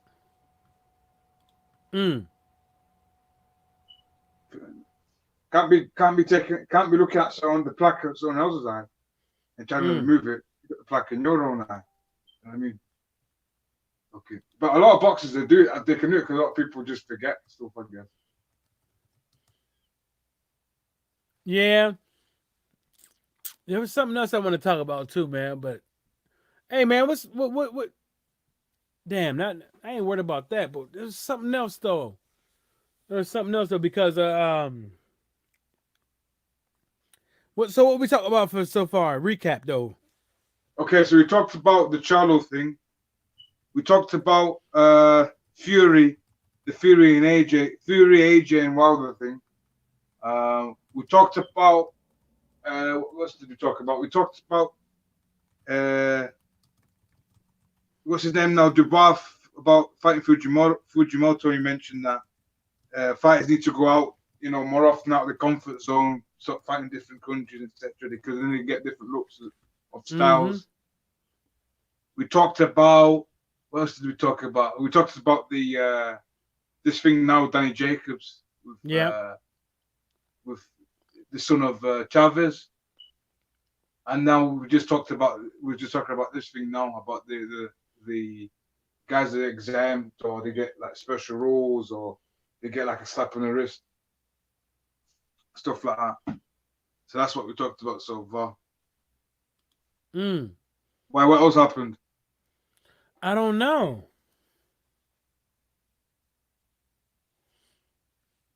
Nah, I don't know as well. Yeah, people already mentioned about the Devin Haney thing. That was last week, wasn't it? Yeah, it was last week or early this week. Was it Monday you mentioned that? Mention what? No, but the Devin Haney thing. Oh yeah. Now I remember. Did you hear Jarrett Hurd say that? What they said now? He said something about Charlo, and I just forgot. Let me see it right now, because Jarrett Hurd's going to do a return, isn't he? Jarrett Hurd. What about Jarrett Hurd? No, he said something about Charlo.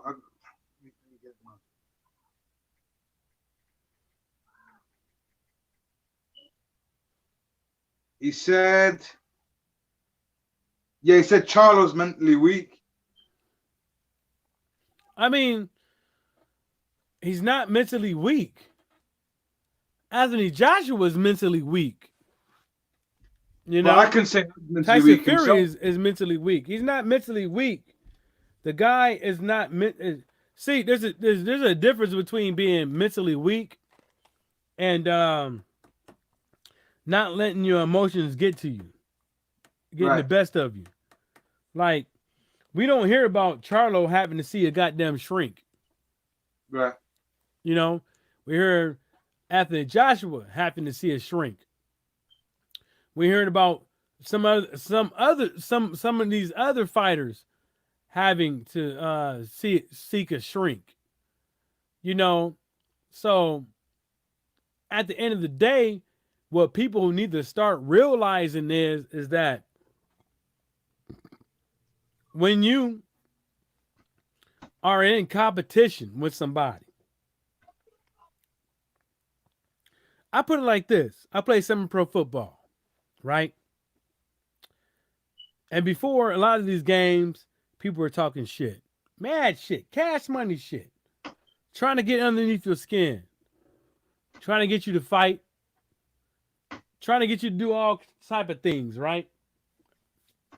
And I don't buy into it. I play defensive back. So every now and again, you come across a wide receiver. He started like, stand right here in front of me. Like man to man, stand right here in front of me. We ain't in man right now. No need to be right there. See what I do? I stay 5 yards, 6 yards, 7 yards back in zone coverage.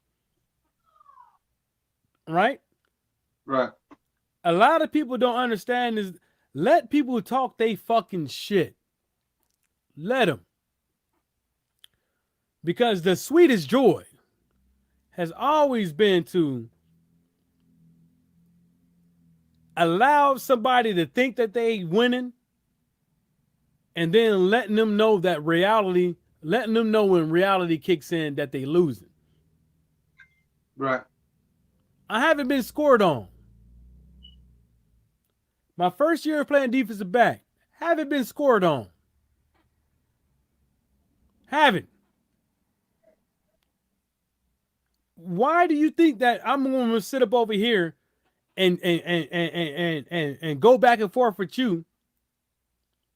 Even though I do, but I don't give a fuck about it. And when I do go back and forth with them, Ain't them shut motherfuckers up anyways. I'm not even tripping. Even before I knew how good I was at defensive back, I didn't give a fuck about that shit. Only thing I gave a fuck about is us winning. I didn't give a fuck about how many times I got burnt. I still don't think about how many times I get burnt. I don't think about how many times I miss a tackle. I don't give a fuck. The only thing I care about is my contribution to the team. Now with boxing, what is your contribution to the team? Now everybody want to say it's a one-on-one thing, but still, your trainers, your trainer's name is on the line. Your name is on the line. Your mama's name, your sister's name, your brother's name. Everybody's name on the line, just but you in the ring. Motherfuckers training you to be an elite motherfucking fighter. Everybody's name on the line now. What is you gonna do? Are you gonna be sit up over here worried about what the fuck a motherfucker got to say? Outside the ring and inside the ring? Fuck that. Let the hands talk. Right. Though it's funny. It's funny someone like Erd can say, I mean, he's the last person I was expecting to say something like that, because I can say as I've got pointers to say, and he's also mentally weak himself.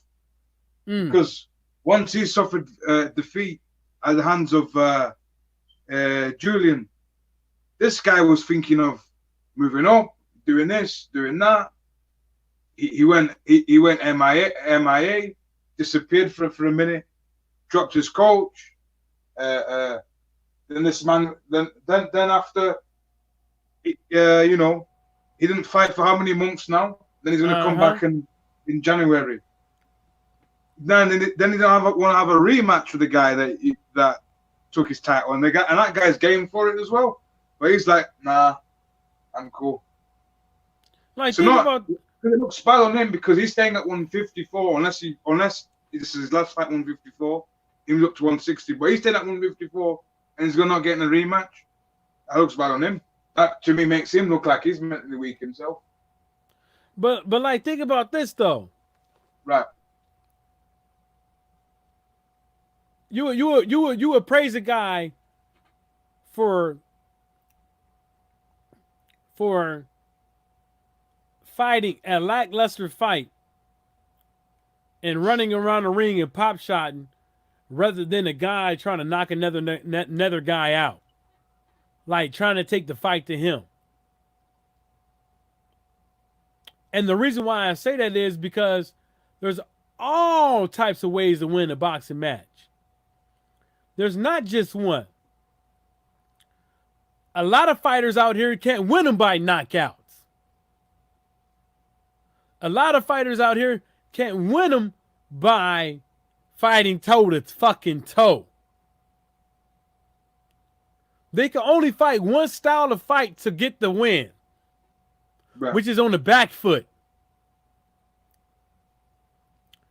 But you would praise that than the guy trying to create the pressure. There is no one way to win the fight. But there's only one thing I can say. There's only one way that Tony Harrison can win this fight. And how's that? On the back foot. Yeah. On the back foot. Tony Harrison ain't got no business trying to stay toe-to-toe with Charlo. No business. Yeah. None. Yeah. Like you said, you can't teach a good chin. Anthony Joshua, no business trying to fight fucking Anthony Joshua. Anthony Joshua got no business trying to allow Anthony Joshua to fight in the inside. No business. Suicide. Yeah. This shit is going to happen. Suicide mission like what Amir Khan does. Huh? You know, like Amir Khan, right? For example, he's an example of how not to fight if you've got like a chin like that. Like, he's an example. Oh, because this guy, he gets excited. Yo, he's got kick hands. You know what? I think I can take it. And then after he goes in, you know, boom, he's out.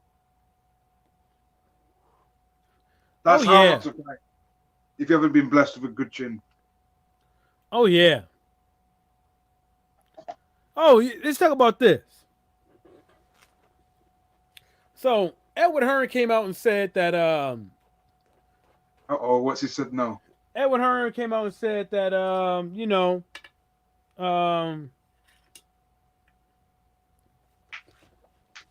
Anthony Joshua versus Deontay Wilder is 50-50. Right? What do you think about that?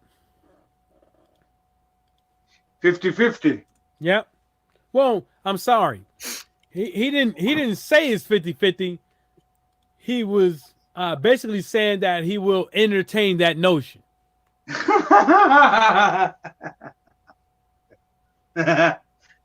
a funny guy. I think Wilder should get more at this point. I think Wilder should get more of the percentage now at this point. Because the loss and stuff like that. And I think Wilder's got more of a star power now than him, than AJ. In America, yeah. Yeah. Well, shit, he's known in, I didn't even know he's known in, I thought, okay, in England he's known. But he's known in Italy as well. You see? Yeah. He went over there. Even the Pope shook his hand. He went, you know, all over that Rome. Loads of people recognized him. Right. Tyrone's, what do you think? I don't really. I just want to see the fight. Huh? I don't really care. I just want to see the fight. Well, I'll say this. I'll say this. The guy didn't. Edward Hearn never said that it's a 50-50 fight. He basically said that he will entertain that it is a 50-50 fight. Yeah. So me listening to that, I know that he's a fucking liar. Right. Everybody want to talk about how Deontay Wilder used his Anthony Joshua name and all these other boxers' name to build his profile. And then now you want to use Deontay Wilder's name and Tyson Fury's name to boost your fighter's profile in the heavyweight division. Like, no, I don't. I seriously don't give a fuck who gets what. Right. I don't care. I don't care if it's a 60-40, a 70-30. I don't care what the fuck it is. What are you guys doing to make the fight? Fuck it. They're creating more barriers. That's what they're doing. Yeah, exactly. Because ain't shit coming from it. Yeah. You saying all that shit, but ain't nothing popping from it. Ain't nothing popping from that shit. Yeah. Same old repetition. We'll mention his name. We'll be ambiguous on what we're saying, whether it's going to happen or not. It's the same stuff. Time after time. Like, think about it. The fight, but no, we're not talking about him. And then after like, think about it. He mentions him. Anthony Joshua ain't fighting right now. Ain't got a fight being talked about right now. The only fight being talked about right now is Deontay Wilder versus fucking cokehead Tyson Fury, right? And then AJ to get his nose in it. And so now you got Edward Hearn out here saying like now he can entertain a 50-50 for the winner of the fight, or whatever the case may be. But that should have already been an entertainment. You should have already been trying to give the fighters to fight what they want. And now you blocked into all these mandatories and people out here insinuating that you're going to drop this belt or that belt and stuff like that. You got all these obligations out there on Front Street. What you going to do? And then now all these fighters out here, all these fighters out here is looking at you like you vulnerable. Because all these fighters was questioning themselves of Anthony Joshua versus them before the Andy Ruiz fight. And then when they see the second Andy Ruiz fight And then they question themselves even more. Like, now I can really take this guy because he has lost the spunk. He lost that killer mentality. He's fighting scared. If I could get this guy to fight scared, I could get him out of there if I am in shape.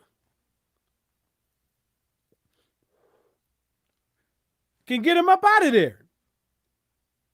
He doesn't want to be hit. He doesn't want to be hit. You can get this guy to run all goddamn day. His chin has been in question, and the answers of his chin has been answered.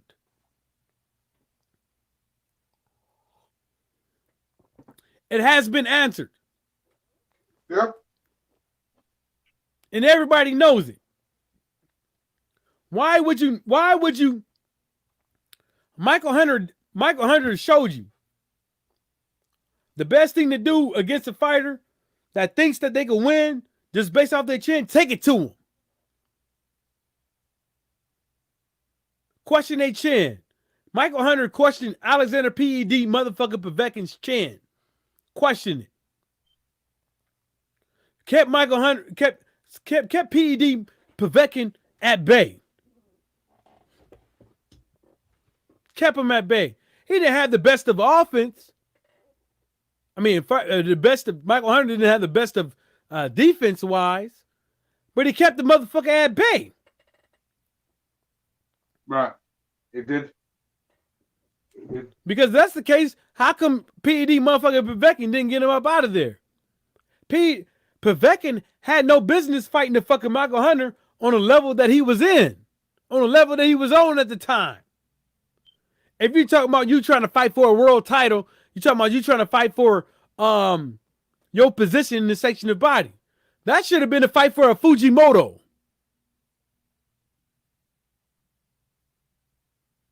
You see what I'm saying? Yeah. You could make a Povetkin versus Michael Hunter, but you can't make a Devin Haney versus fucking Canelo. No, Hello. Hello. Yeah. You can't do that. But you could put Michael Hunter in the place that he should never been. But at least when he got to the position that, at least when somebody gave him that position to get up in there and fight Povetkin, he showed his ass. He didn't leave it. He didn't try to leave it to the refs. He didn't try to pop shot. He immediately tried to take the fight to Povetkin. But what about these other fighters out here? What happened to I don't hear motherfuckers talking about no goddamn Nathan Gormans. I don't hear nobody over here talking about no goddamn fucking Joe Joyces. And then when you want to talk about these Leons and shit like that, who the fuck is they fighting? We waiting for these guys to fight world-class fighters, not a country fighter, world-class fighters.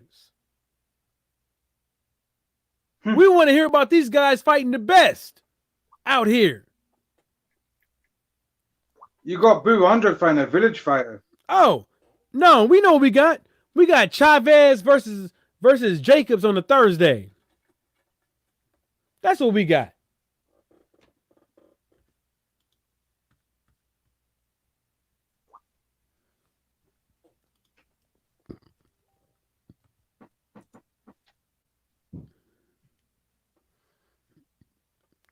That's what we got. Yeah. Right? You know? And this is another thing with the zone.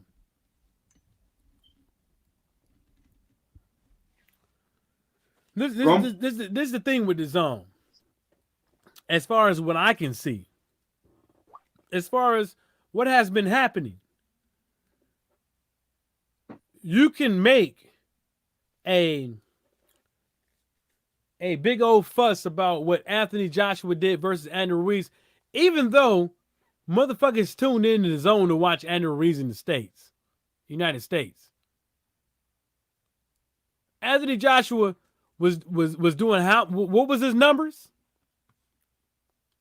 I can't remember. What was Anthony Joshua's numbers before Andrew Ruiz? You can't remember. Which one? 8,000 seats. Well, and it doesn't have. See the seats bullshit. It's the amount of money that you get for seats and the amount of money that you get for viewerships, totally different. Right. The amount of money that you get for pay-per-view outshines the amount of money that you get for ticket sales for seats. So let's keep it where hey Marvin, what's happening, baby? So let's keep it where it lay. How much did Zone do in America as far as with Anthony Joshua before Andy Ruiz showed up on the scene? What were you guys trying to do when Big Baby Miller popped for PEDs? What was you guys trying to do? Trying to find a credible opponent to come up in here and save the day to get a draw for the zone. Yep. Not for Sky Sports, because we can't buy Sky Sports out here. We can only buy into the zone out here in the United States. Shit. And still at the end of the day, more people knew who the fuck Andrew Ruiz is than Anthony Joshua, because people was tuning in because he's a Mexican. Stop it. Go around and talk to motherfuckers in the United States. Mexicans in the United States. Wasn't nobody fucking tuning in for no Andrew Ruiz versus Anthony Joshua 1, for no fucking boot-licking ass Anthony Joshua? No way in hell. They was tuning in and coming to hope they could get a view of the first Mexican heavyweight champion. Then the second fight in the States. The second fight, because I said the States because the zone is in the States, that happened with Andrew Ruiz and Anthony Joshua in Saudi Arabia. You still think that motherfuckers was tuning in to watch Anthony Joshua? Edward Hearn can't even say that shit with a straight fucking face. How can you show me on paper that it was, far as the zone with America, Anthony Joshua sold that fight in America? How can you show me with all them countries that's all around the world, as far as the zone wise, that Anthony Joshua sold that fucking fight? Get the fuck out of here. But everybody want to give it to Anthony Joshua and Matchroom Boxing. But can't nobody explain shit. And nobody has ever explained. Nobody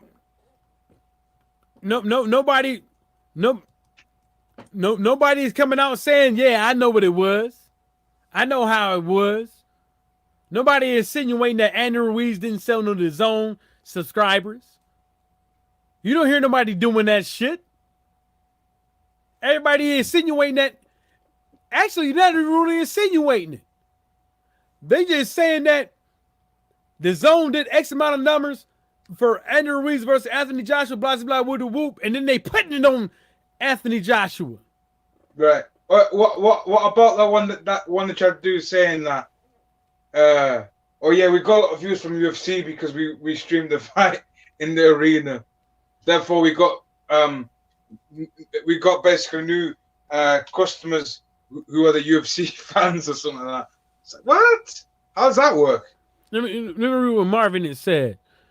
For me, the U.S. pushed their athletes at a young age, whereas in the U.K. they take their time. It could be good or bad. You could get burnt out, or you could go leaps and bounds. Just giving my opinion, Marv. It's a lot complicated than that. It's a lot complicated than that, especially within the U.S. The U.K. they have more. They have a better base when it comes to boxing, as far as people showing up and people buying those Sky Sports and those BTs and the ITV things and shit like that, right? Yeah. Now in the States, they're like on every satellite.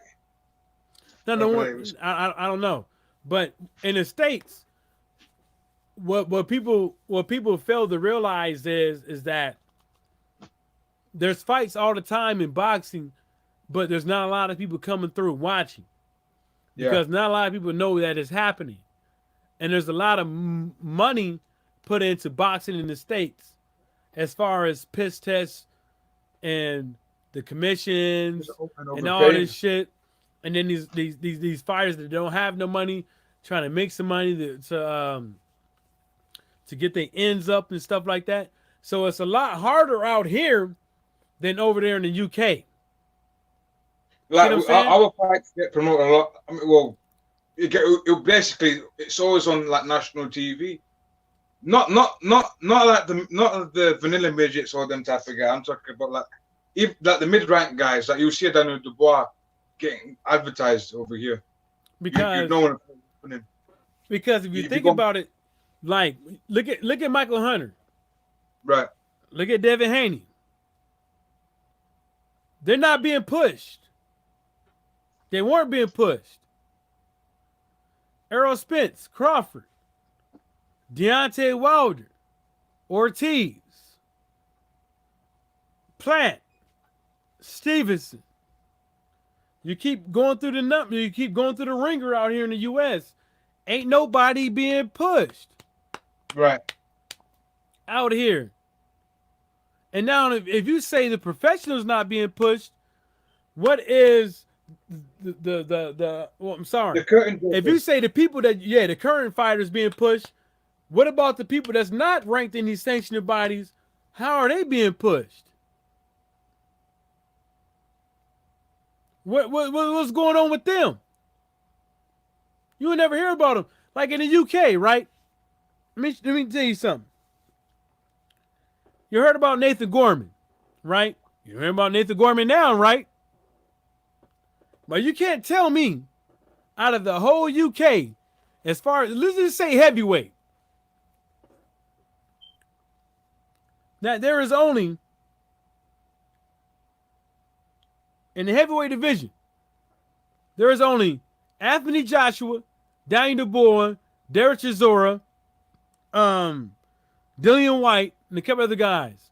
There's other motherfuckers out there that's better than some of these guys. But they'll never be mentioned. Right now. They still trying to fight their fucking way up. Still trying to fight for somebody to come out there and put their money behind them. Like when you go on YouTube right now. I'll give you a prime example. I'll give you a prime example of that bullshit. You could go on YouTube right now, Real Ghana Boxing.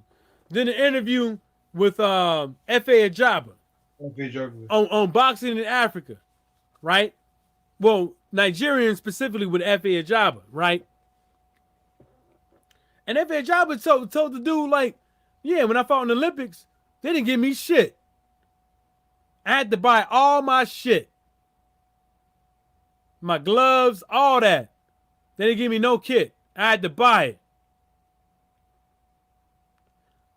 What do you think his trainers and his team was doing? What do you think they was doing? They was probably too more worried about getting money rather than making this guy a star out of Nigeria. Right. See, I'm not gonna sit up over here and act like I don't know what I'm talking about. So first of all, my wife is Nigerian. She's in Nigeria right now. She's in Abuja. She's in Abuja right now. Right? Right. And she would tell you. And like just like FA Job was told the motherfuckers, don't worry about the government. The government ain't gonna come in there and do nothing for you as an amateur or professional boxer. You have to do it for yourself. Don't sit up over there and complain, because when you start complaining, you start doing that, that gets away, and that is gonna get in the way of what you should be doing. That's interesting, because over here the government they put their help over here. Yeah, I know. And so that's where you got guys that don't even want to become professional. They're actually fine being amateur. Nah, Marv, I don't think Klitschko did it over here. Well, Klitschko didn't do it over here. The problem with over here is that Klitschko was always, it seemed like he was always an opportunist of the situations that he was in with the type of fights that he was fighting. And then not only that, he was always in the how Anthony Joshua was before he went to Madison Square Garden, right? Right. And I don't, but you could say that shit though, yeah, because after Klitschko, it wasn't no really push this fighter, push that fighter. You turn around, you don't see this guy, you don't see that guy. So yeah, I give it to you, homie. I give it to you, homie. Yeah, it wasn't no big. Let's get behind this fighter and shit like that, especially in the heavyweight division, man. But when you come around, you know, you got an undefeated cruiserweight, and then, you know, American can't get behind him. Then this Usyk guy comes up, and then you know, then this Fury guy comes up over here. ESPN want to pay him X amount, you know. But at the end of the day, that's our war's fault. You know, you can't be an athlete. What happened to Tyrone? The heck? Oh yeah, what happened to him? He did say he was going to go off for a bit, and then disappeared. He gotta hurry up and jump back on before it ends. Yeah. Yeah. Damn.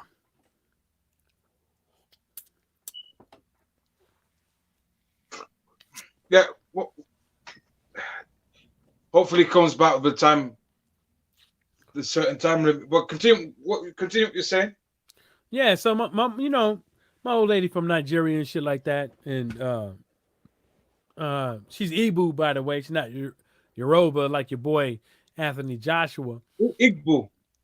It's a tribe. Igbo. Yeah. Anthony, you know, people gotta understand is like it's not cut and dry when it comes to sports in these countries and putting the country on the map and stuff like that. People are more interested in getting money than putting in money. Like when you look at some of these boxers out here in the States, some of these trainers are more interested in getting money rather than training the guy and putting the vested interest behind somebody because they're more worried about their bottom line. Right. And that happens more than often than people realize. But like my boy L Foul Player said, like you know L Foul Player. Yeah. I think that if the zone wants to get above the power curve, then a lot of these fucking promotional companies like PBC is a promotion. They not PBC is not telling fighters who is not dictating what fighter can fight who. So people need to get that fucking shit out of their fucking head. PBC is not in charge of who fights who. See what I'm saying? They're not. Right? Right. And if you don't believe that, that's your fucking business, but they're not in charge of that shit. Go read the fucking Muhammad Ali Act. PBC cannot, because if that's the case, then they would have a vested interest in the monetary amount. That's the reason why they are advisors. And then people want to say, oh, they got these show companies. If that was the case, then they would have already been sued. Because it's a show company. And the courts people follow the fucking money. Don't get it fucked up. Now, you can only make it so far on your own. CFA Jabba said he got his first look at 2014. He's been working since. Look at Deontay Wilder. Look at all these other cats out there right now. But where are the cats of tomorrow? I have no clue. Because, really, to tell you the truth, Daniel Dubois ain't no fucking prospect. Yeah, he actually isn't. He actually isn't. I think people put that prospect tag on him because it's because of his age. Yeah, they put it because of his age, but the thing about it is that you can't go and fight the guys that you fought and then try to pedal back with the opposition that you're doing right now to try to fight for that WBC silver. But now you're not a prospect. You fight for the WBC silver. How you a prospect? Yeah. And he's got about the same amount of record as guys that are older than him that are not classed as prospects. Yeah. Or even more. You're not a prospect anymore, man. You use a based on the silver title you said, and plus the amount of fights he's had, because he's having more fights than guys that are not considered prospects. Yeah, I mean, but people, people want to say this and the third. Yeah. I'll be like, how long you been watching boxing? That's the first thing I tell folks. How long you been watching boxing? They're not gonna answer that question. You know what I'm saying? They're not gonna answer that question. But you went up in there, you fought Richard Lartley, right? Richard Lartley wasn't a prospect. He was just a guy out of Africa. And then you go and fight Nathan Gorman, which you could say was a prospect at the time, but you beat that guy. So and then you fight Ebenezer Tete, and then now you fight Fujimoto for the WBC silver. Yeah. But at the same time how are you a prospect when you're fighting for the triple BOC British heavyweight title?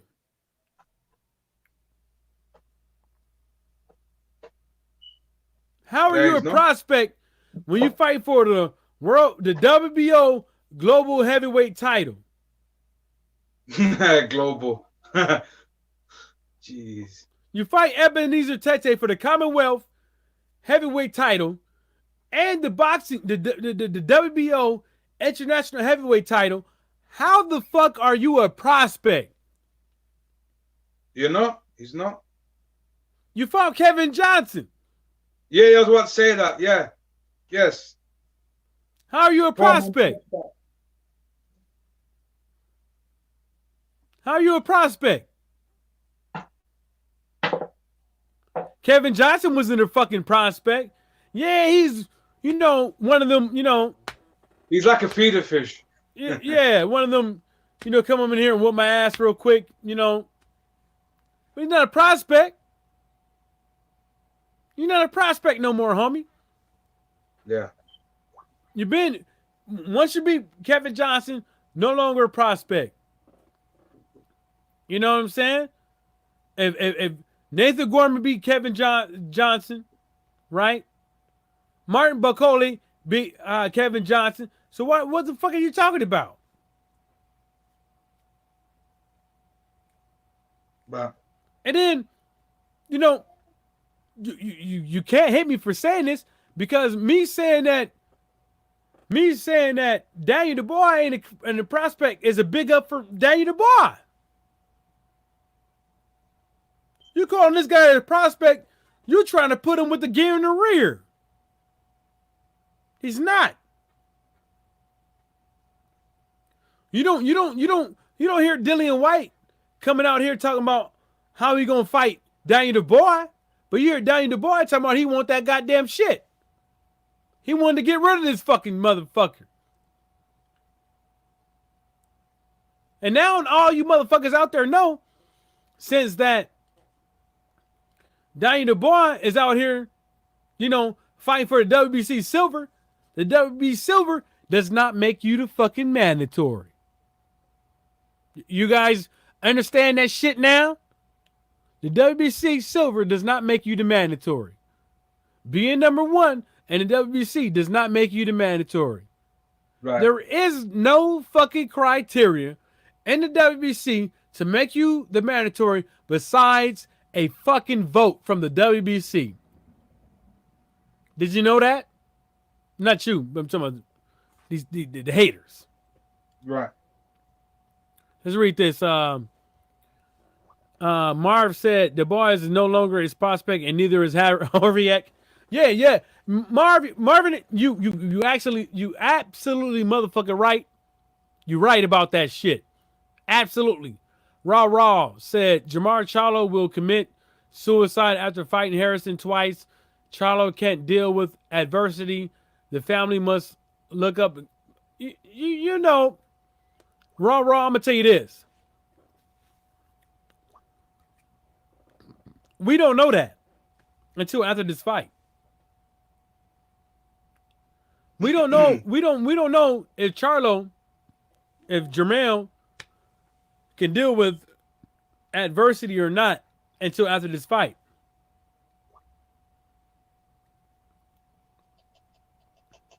And what you're saying is not a fact. You can say it's a fact if it happens, but it's not like you knew it as a fact before the fight happened, because it could have went either way and you could have been surprised. See what I'm saying? You don't know that. Only thing you know is that Harrison is trying to get in Charlo's head. That's all you know. And Charlo is continuous to do it because and Harrison is continuously to try to get in Charlo's head because Harrison is making it seem like that's the only thing he can fucking do. Is getting the dude's head. Harrison is trying to tell you. I don't give a shit about shit talking. Marvin said Huey Fury isn't a prospect because he has fought good quality opponents at a young age. Regardless of what you think, he doesn't duck anybody. The epitome of boxing. And exactly, you're absolutely right. He's not either. Sorry, I won't pay attention. Who's he talking about? You're right. Huey Fury ain't no prospect either. Yeah, no. Huey Fury wasn't a prospect for a minute. No. He's not. Yeah, he lost some fights and shit. But just because he lost some fights don't mean you put him in the gear in the rear. Like, nah, motherfucker, you had opportunities to learn how to box in the ring, right? By fighting competition and happening to lose every time you stepped up. There ain't no prospect. Absolutely right. He ain't no fucking prospect. Had he beat Parker, he would have got a title then. Well, yeah. Well, that eliminates the prospect thing there and there. Well, yeah, exactly. Teofimo Lopez, he's not a prospect either anymore. Exactly. Yeah. When did they stop calling Lomachenko a prospect? Sure, I don't even remember. But he has barely any fights anyway. Exactly. Exactly. Yeah. What, 16? Something like that? Huh? 17? He's got like what, how many fights? 15, 16? Who? Lomo. Woo! I can't really tell you, but I know it's more. I know it's above 15. Yeah. And Dubois got more than that. Exactly. Yeah, what the fuck happened? Let me get my phone. Yeah, call him. Maybe his phone fucking died. I got 7 messages on the WhatsApp.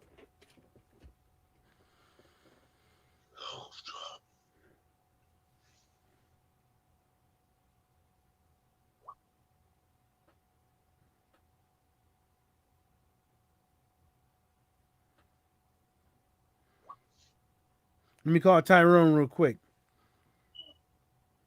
Yeah. I'm calling Laws by accident. Hope I didn't.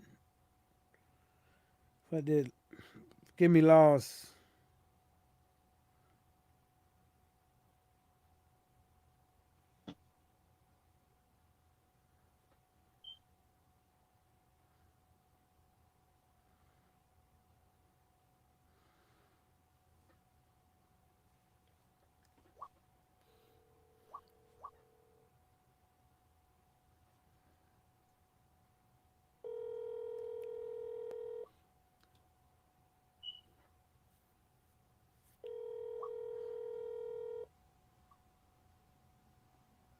Wait, hello?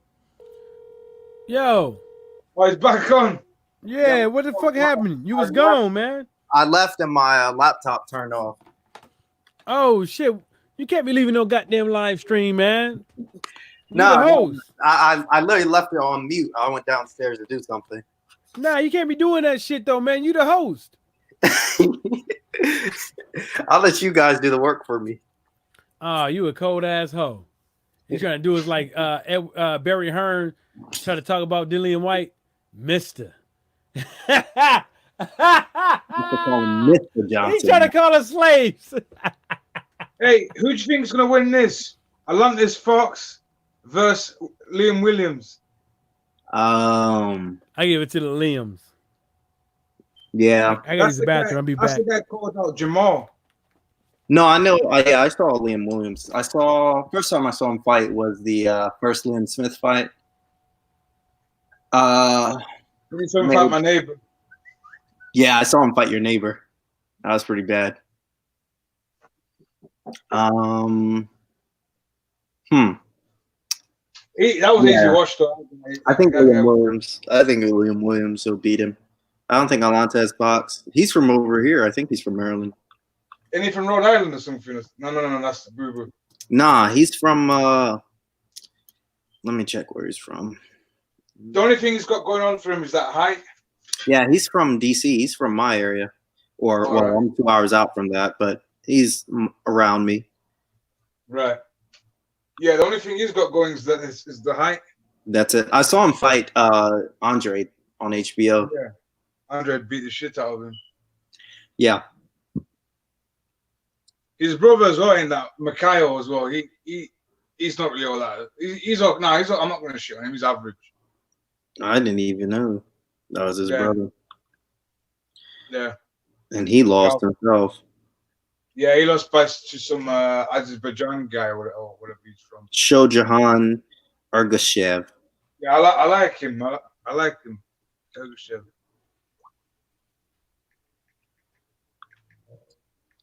Yeah. He's fought in Showbox a few times. Really? Yeah. Is there anything else you guys want to talk about?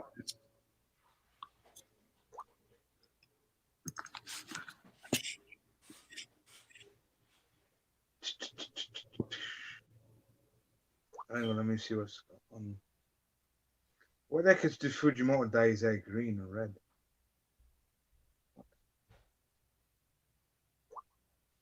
Did you hear what we're talking about anyway? Tyrone. Oh. No. What were you guys talking about? We were just talking about loads of stuff. No, I didn't hear. I was downstairs. He's downstairs. Yeah. But we were just talking about a ton of stuff. I literally forgot what I was talking about though before. We were talking about a ton of stuff though. Let's lock up all the guns.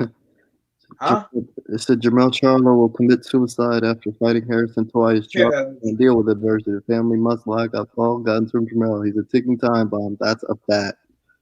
I Well, don't think he'll. That's true. I don't think he'll kill himself. He'll probably just have a longer hiatus. yeah, like a super long hiatus. Yeah. Be like 2 years. But that's too extreme. I don't think no one would do that. That's just too extreme. I don't think mentally he's all there. Yeah. But what's funny was that Jared Head was trying to say he's mentally weak, and I'm like, well, mate, you're not someone to talk about. You're not someone to be saying anyone's mentally weak. You're mentally weak yourself. Mm-hmm. Can't have a rematch. The guy that beat you. Then you have like a long ass hiatus. Then you kick your boss out. Your boss, your trainer. No, you fire your trainer. Then you can't decide whether you're going to move to 150 for 160. He's a mental wreck himself. Yeah, and that's the reason He why just I said expresses it differently. Yeah, that's the reason why I said what I said, man. You know, these cats is always the calling the kettle black, but people forget what color they is. You know what I'm saying? And You know, Mike, I've really noticed this. A lot of boxers do that quite often. A lot of them love calling the kettle black when they're apart. It's because it's always the get why the getting is good. Right. You know what I'm saying? It ain't. You know, everybody's fighting for this weird ass supremacy with this PR shit instead of doing what they're supposed to do. Right. You know what I'm saying? It ain't got to be whether or not as far as being a fighter and shit. What about you as a fucking human being? Like doing what you're supposed to do. You know? If you want to be the pay-per-view star, if you want to be the big swinging dick on the block, what do? You fight who the fuck you supposed to fight, and you make it known, and you make it clear that you ain't the one ducking, that you ain't the one insinuating of having the fight and the fight not happening. You make it known that you the dude, that you live live and in color, motherfucker. You make it known that you the dude that everybody should fucking fight. You don't do that by fighting fucking Lucas Brown, Robert Bullionius, Joseph Parker, and Derek Chisora for the fucking second time. You don't do that by taking the franchise tag and running off in the night. You don't do that. If you want to know, if everybody know, if Edward Hearn came over here to the United States to say that he was taking over America, the first thing that he should do is put his fighters against Americans and wipe them out. And if you get American fighters, put them against other top-notch American fighters and wipe them out. Not put no fucking Danny Jacobs versus against a goddamn Chavez. What you doing with Devin Haney, homie? What you doing with him? Who is he fighting? Who is Canelo fighting? Keep it coming. But you allowing these guys to run off with a franchise tag in the middle of the motherfucking night on a magic carpet ride. Nigga, this ain't no goddamn Reno Bottom Belly, motherfucker. This ain't Six Flags. We didn't pay to go to no amusement park. We paying to watch these goddamn fights. Blood, sweat, and motherfucking tears. Facts. Eat a dick.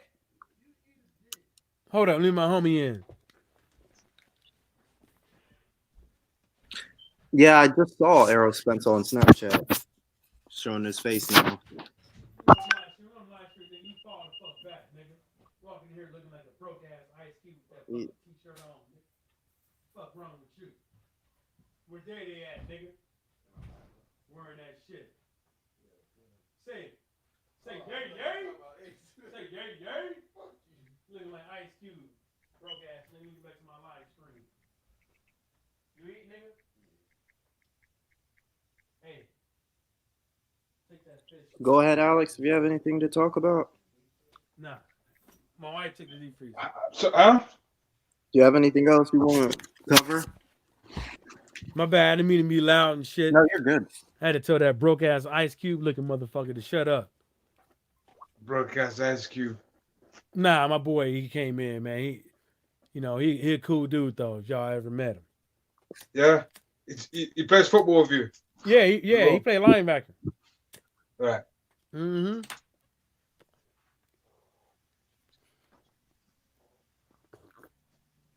He's in your team, right? Same team.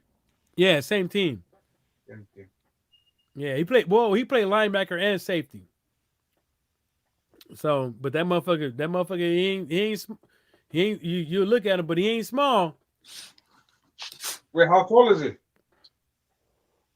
Same height as me, 5'11". But the thing about it is, the motherfucker's strong. What's he like? 220? Hey, Chris, how much you weigh? 217. Yeah, they're around. You're on the 180s, Mike, or 190s. Nah, right now, shit, I might be in the 90s. I probably got to lose about 10 pounds for a season.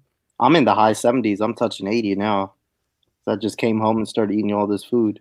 Oh, nah. Let me tell you something. When I'm working out eating food, I'm telling you, man, the best thing to eat is goat. I'm telling you. Goat. I'm telling you. Like the fat, like it's not that much fat as beef. Like if you think about a steak, it doesn't have that much fat. And then not only that is, it don't have all that hormones in it because goat and chicken, really to tell you the truth, they don't have to give them hormones. Right. They don't have to give them inoculations. So when you buying goat, you're not getting that shit with the inoculations and all them hormones and shit. They probably give them a couple of antibiotics to make sure, like for the hoofs and shit like that, because you got to clean their hoofs. You got to.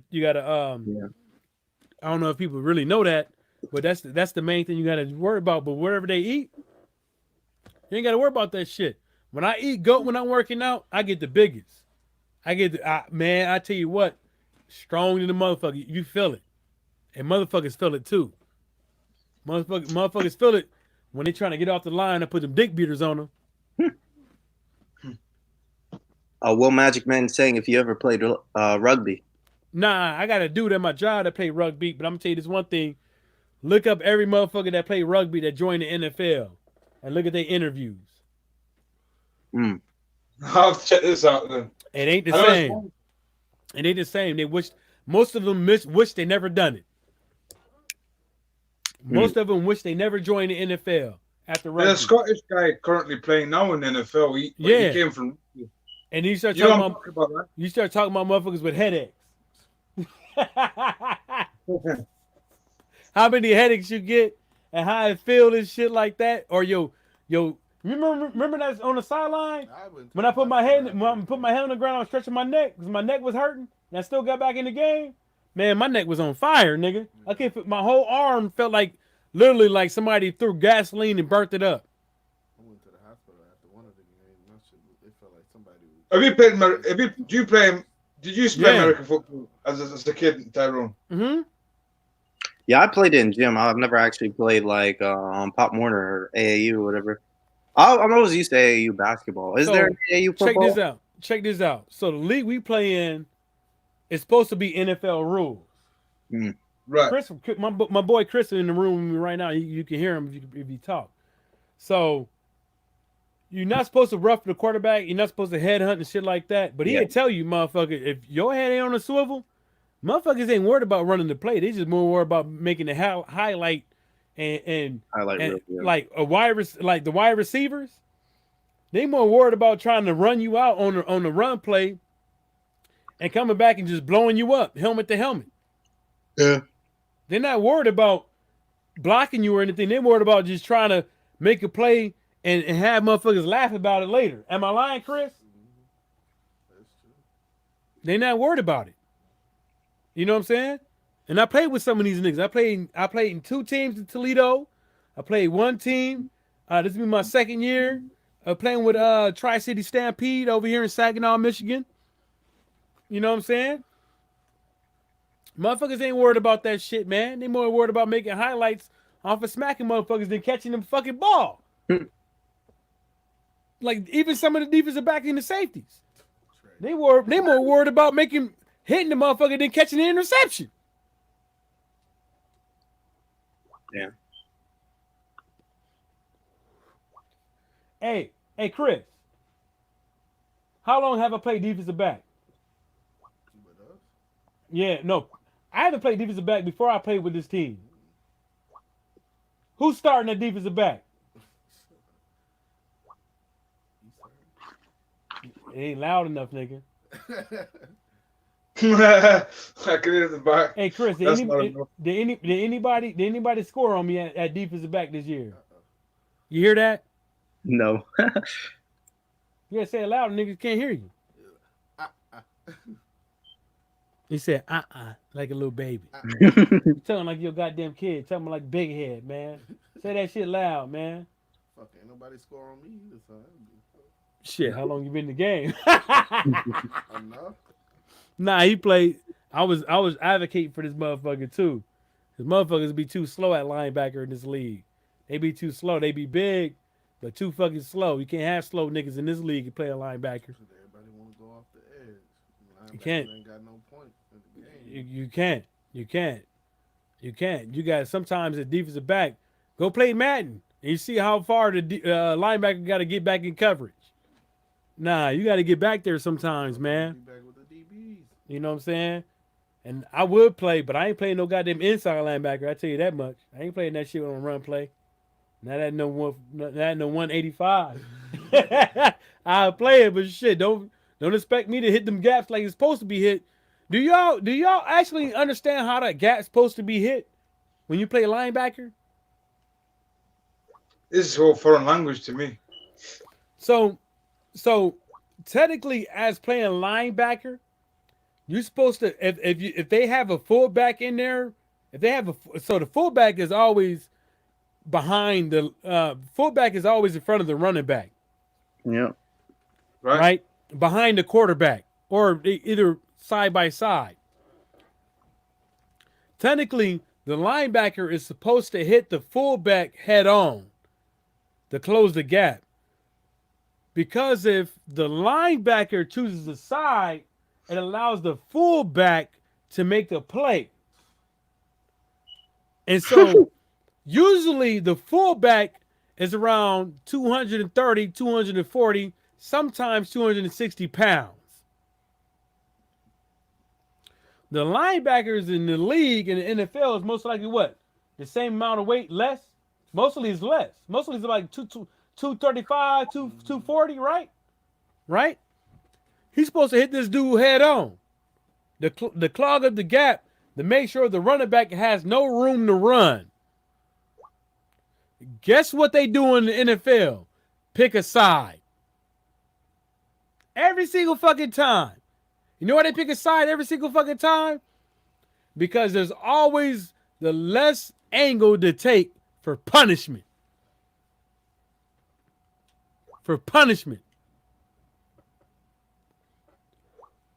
That's the reason why when you saw Junior Seau and Ray Lewis making them plays and shit like that, and you had Lorenzo Neal as a fullback hitting the gap like he's supposed to as a fullback, hitting that linebacker head on, and motherfuckers like, what the fuck is he doing?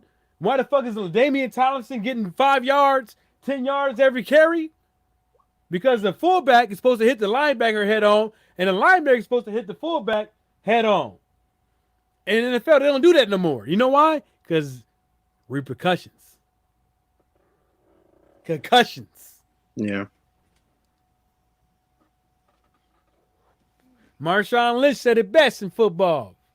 Hit a nigga over and over and over and over and over and over again in the motherfucking mouth. As a running back. Eventually, they're going to pick a side. And when they pick a side, they get burnt. Yeah. That's the truth.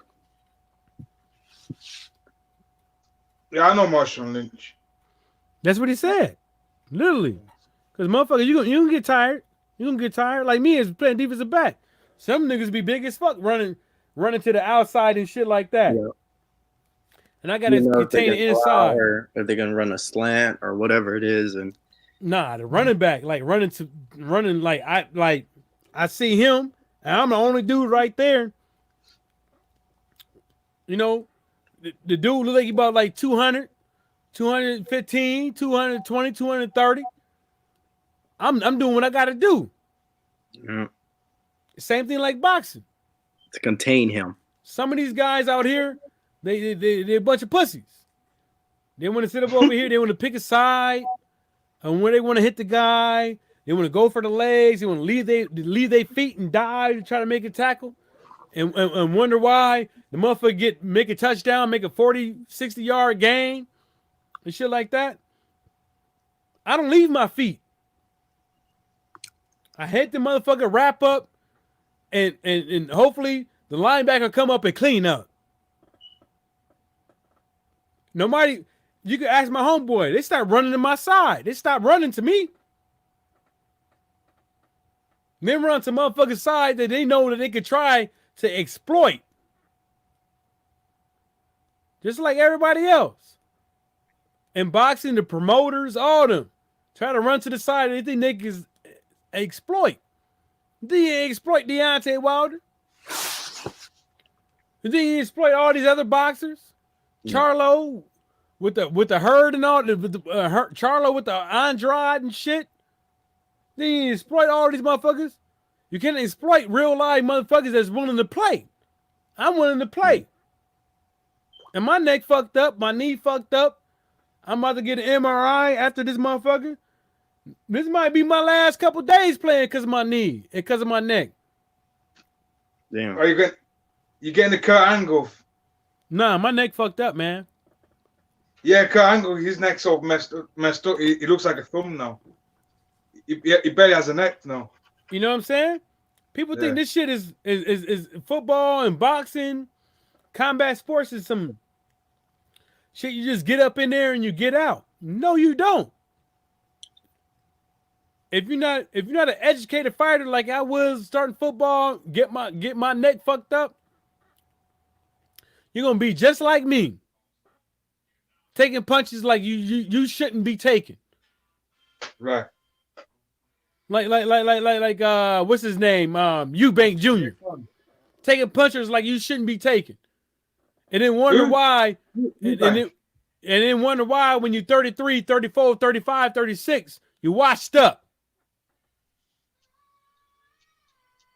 Because you've been taking shit you shouldn't have been taking that you didn't know how to take because you didn't have no fucking technique. Yeah. It was all heart. You know what I'm saying? Yeah. That's not Jared Hurd if you don't change his style. Mm-hmm. All heart. All heart ain't gonna be, you know how, let me tell you how I played. I started off at inside linebacker, moved to outside linebacker, and then I moved to wide receiver. And let me tell you how I was trained in high school. Hit him in the mouth. You're getting paid. You hit him in the mouth. Your shoulder pads, all these pads cost X amount of dollars, blah, blah, blah, whoop, whoop. And people pumping your head up, making you believe that you invincible and all this shit. And then you see the stats at the end of the game that the run game is only 50. They only got 50 yards on y'all running. And then you listen to the coach over and over again that y'all doing a good job. People forget about their health. People forget about their health. Right. You don't win the championship, but y'all, the average yards rushed on y'all on us is 50 yards a game. But people forget about the long-lasting effects about the way that you guys played the game. About how the coach taught you how to tackle. How the coach taught you how to hit. See what I'm saying? That's the reason why my neck fucked up. Because I didn't learn how to tackle. I just learned how to hit. And then when I learned how to tackle, it was too late. You see what I'm saying? So when you look at all these cats, you learn how to punch, but you didn't learn how to box. But then when you learn how to box, it was too late. You got a stiff hook. You got a stiff right hand. You hit hard. But your defensive game, as far as when you get hit or trying to not get hit, is lackluster. Or if you like Deontay Wilder, can take a hit, but don't know how to punch necessarily. So you breaking your hands. Because that's what I'm saying. You can be a tough guy, but you don't know how to fight. Because you breaking your hands. Right. Because you never did anything to harden your knuckles, harden your fists. You're just a naturally hard-hitting dude. Or you pulling muscles in your arm because you're hitting with the inside of your hands instead of the knuckles, to where you're overextending your elbow and your bicep. You guys never caught that? The reason why Deontay Wilder pulls his biceps? Because he hits with the inside of his hands sometimes. He's overextending the elbow. He's overextending the muscles, hitting with the inside of the fist instead of with the knuckles. When you watch in the 12th round when Deontay Wilder knocked down Tyson Fury, he hit Tyson Fury with the knuckles with the right hand, but hit him with the inside of the glove with the left hook. That's the reason why when you see people, they hitting, when you watch videos of Kung Fu martial artists, they hitting rice in the bucket. When I was in Japan, I was hitting rice in the bucket. The reason why, hitting rice in the bucket. That's karate as well, isn't it? It had nothing to do with karate. It had nothing to do with karate. In Japan, they do karate. The reason why you're hitting rice in the bucket is because you're trying to toughen them knuckles up and also the skin up. The reason why you have heavy bag gloves, and at the same time you can fuck up your wrist hitting a heavy bag, because if you don't hit it right, because you can overextend your wrist. You can fuck up your wrist hitting the heavy bag if you're not hitting it right. A lot of people don't even know that. Especially if you don't have no tape on. You can especially overextend your wrist and fucking your wrist up if you're not hitting it right. And then if you notice how you hit a bag with the inside of your glove, with the outside of your glove, the outside of the glove is always harder than the inside of the glove. So imagine when you see Deontay Wilder hit a nigga with the inside of the glove and still knock him down. But if you look at that elbow, how it bends, how your elbow bends when you hit somebody with the inside of the glove, when you're throwing hooks, you overextending the bicep. Yeah. You can pull your elbow. Hey, you guys can keep cooking, but I'll just be on mute for a second. I need to play this UFC with my brother. You know what I'm saying? Like, motherfuckers always, the first thing motherfuckers they get in the argument. Oh, you ain't never boxed. You ain't never did this. I'd be like, there's a lot of countless motherfuckers ain't never boxed. Countless. Talk about boxing. Commentating boxing on national TV. Training motherfuckers, all that type of shit. They want to say that when you critique their favorite boxer. But do you have the eye to understand the game? It ain't easy. It is not easy. You gotta have the eye to understand the game. A lot of people talk about soccer, never played soccer, but people take their word for it. Rugby, the same way. Cricket, same way. Never played. Right? Bruh. Ain't never played. Have the eye for it. It's evident that can't everybody take a punch. Some people can take a punch. Sometimes the punches don't come in the right place. When you see Daniel DeBoer, what is the first thing you think with Daniel DeBoer, Alex? Say again? Matter of fact, I'm not even gonna give you the question.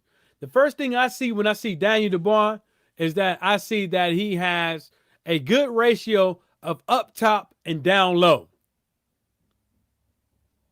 But nobody tries to compare him with nobody. No, they don't. They don't. He's just Danny Dubois. He goes, he hits the body hard and he hits up top hard. And all these fighters got to pick which one they're gonna take. But nobody is out here has tested, and nobody is gonna sit up over here and test Daniel Dubois' chin like the way Richard Lawley has. Right. Because who the fuck is gonna do that? You insane. This Daniel Dubois might be the hardest hitting heavyweight in boxing. Period. If it wasn't for Deontay Wilder. Period. If you see what Daniel's been doing to motherfuckers, folding them up, right? TKOs and KOs, right? Yep. Who else is doing that? No, yeah. Now that I think in heavyweight, now that I think about it, there's not many. He ain't no punk. And Lotley's like the only one of the. I think he went decision with Johnson, but Lotley's like the only one really that went like. Daniel Dubois is a little bitty ass kid with a whole bunch of power, and he's telling everybody that he's willing to fight him, and nobody want to take him serious. Nah, they treat him like you said, a kid, or they'll be like, "Oh, well, what have you done? You do this, you do that, you need to do this." They don't want the problems. Yeah, that's pretty much what I'm trying to say. They don't want the problems. Yeah, Daniel throws good combinations, in my opinion. Deontay Wilder, in my opinion, doesn't throw combinations at all. In my opinion, Deontay Wilder does not throw combinations. Does not. Does not at all. Not to where I'm satisfied. He might throw a couple of fight, but he don't throw nothing to keep motherfuckers at bay of his strength to win these, and at the same time is win those rounds. Hey, Chris, what we doing tonight, baby? Barbecue. Oh, what your sister look like? Ooh, my bad, homie. Ship over to England. No, I'm not. Actually, 16 is legal in the States, but I ain't doing that shit. I didn't know your sister was 16. I got 2 sisters. Your mom will come out tonight and hit your ass in the mouth again? Shit. My mama just got out the house. Your mom all right? Yeah, I just beat her. What the fuck is wrong with your mom? I beat her. Now she had Your mama all right. MSU for like 5 days. What the fuck was wrong with your mom? She always having seizures. Why you didn't say nothing to your boy? I could have rolled up to the hospital with you and gave some flowers and shit. They just ran 5 days worth of tests on her. I wasn't driving the Atlanta. Shit, man. I'm just saying, man. Y'all be keeping shit to yourselves. You know, Shay doing her thing right now because Shay Pop's uncle just died and shit. You know. Yeah, she hit me up and I was like, damn. You gotta take care of yourself, man, when you get old. I think when he fell, I think it was a blood clot, man. Because, you know, when you fall, if you break something, there's always a thing of a blood clot or something happening to where it fucks up. You know what I'm saying? You know that, Alex? Say again? I said when you break something when you fall or fracture something when you fall, there's always a aspect of a blood clot Right. reaching to your Yeah, heart. I know somebody he was hit by a car or something and he didn't sort it out. But then years later, the years went on and on. He died from that. He actually died from that. The car hit actually. Yeah, you gotta watch out. Yeah, he didn't go to doctors. vodka in He the just freezer. said, "No, Some I'm fine." cranberry juice in the refrigerator. You want something to drink? You want that fish and water or no? You put it. Is it thawed out? No, You want some of that fish though, huh? not tonight. I'm gonna cook that fish tonight before we go out. It's gonna be good. I'm telling you, it's gonna be. So you scorching. guys going shit club? You want it in water? Just yeah. No, don't take it out of the thing. No.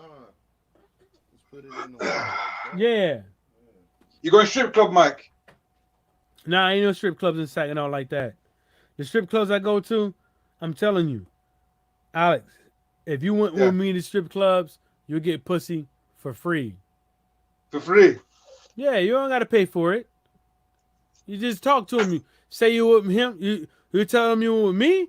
We talk. I talk shit to them, make them laugh and shit like that. Next thing you know it, you go back to the hotel room. You're getting pussy for free. That's what's up. That's what's up.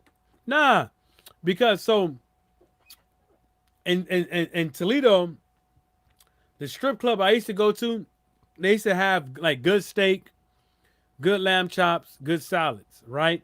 Yeah. Believe it or not. Also, it's a bar as well. It's like a restaurant. No, no. Like it was a strip club, but you go in there during the day, people might be dancing. You can get your food and you can leave. Anybody can go up in there and order food and just leave.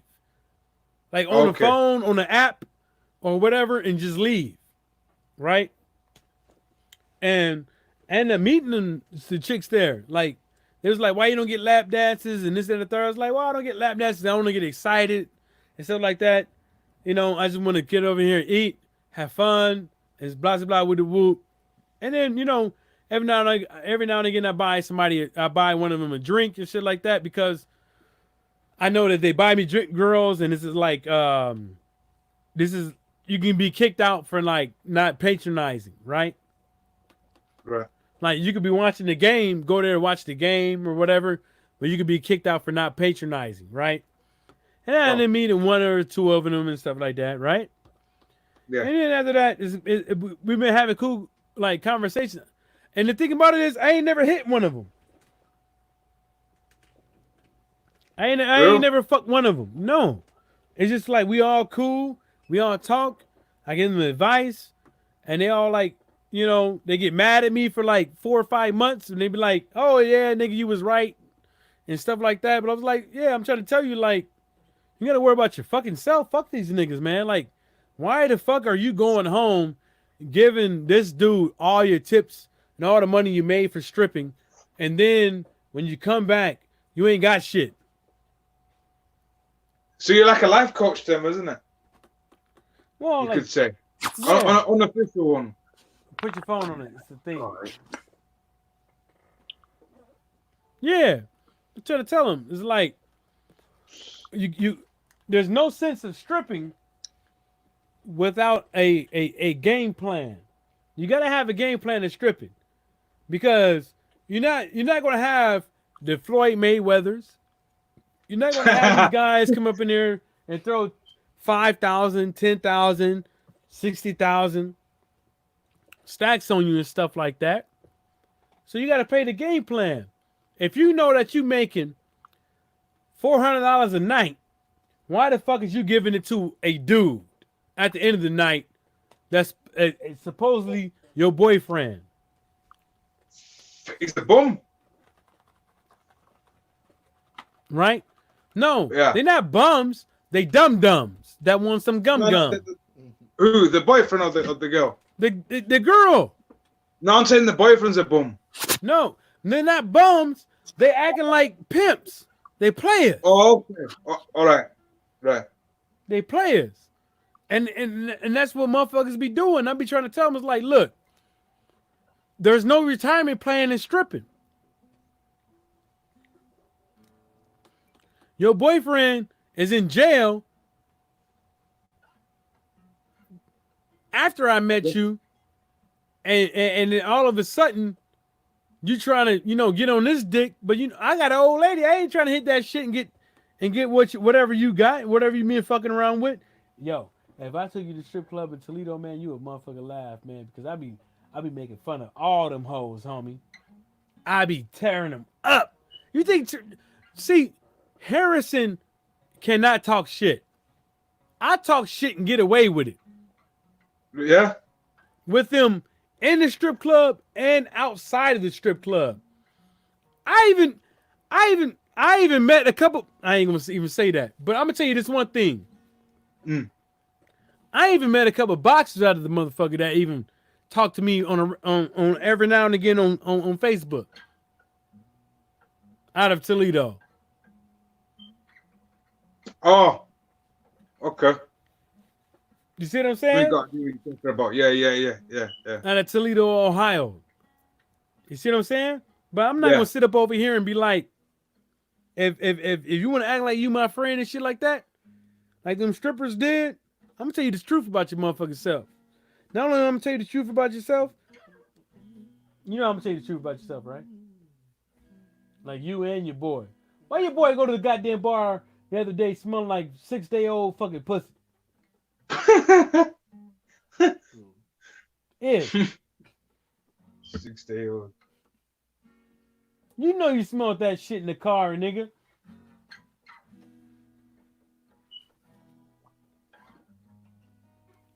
Nigga should gotta make sure. I'm gonna maintain my boys around me better now. Because Chris ain't maintaining shit. What the hell Edge doing right now?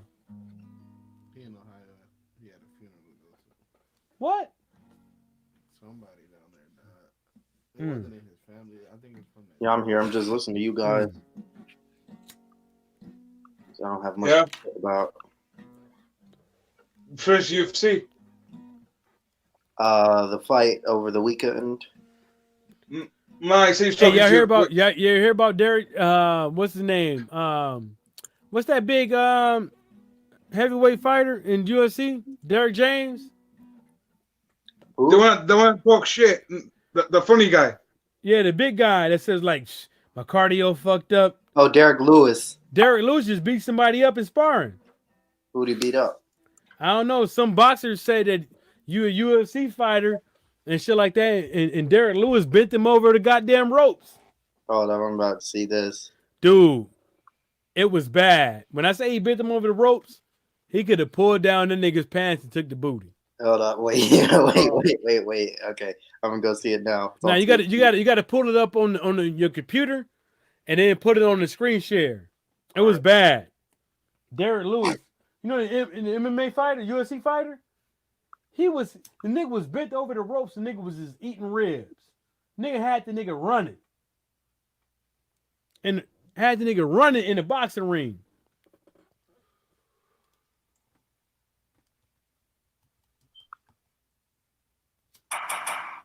There it is. No, yeah, there it is. Watch how he did him. He fucked him up. Is it loading? Look at it. It's coming up. Damn, you got that Obama internet, nigga? No, is it loading? Well, I am back home, so that's probably an issue. Oh yeah, you're back home. That's not Derek Lewis right there. Hey, I typed in Derek Lewis. I didn't get a whole bunch of goddamn pornos. You typed in Eric Lewis. Oh, I did type in Eric Lewis. Yeah, I ain't Derek. Bring it up on YouTube.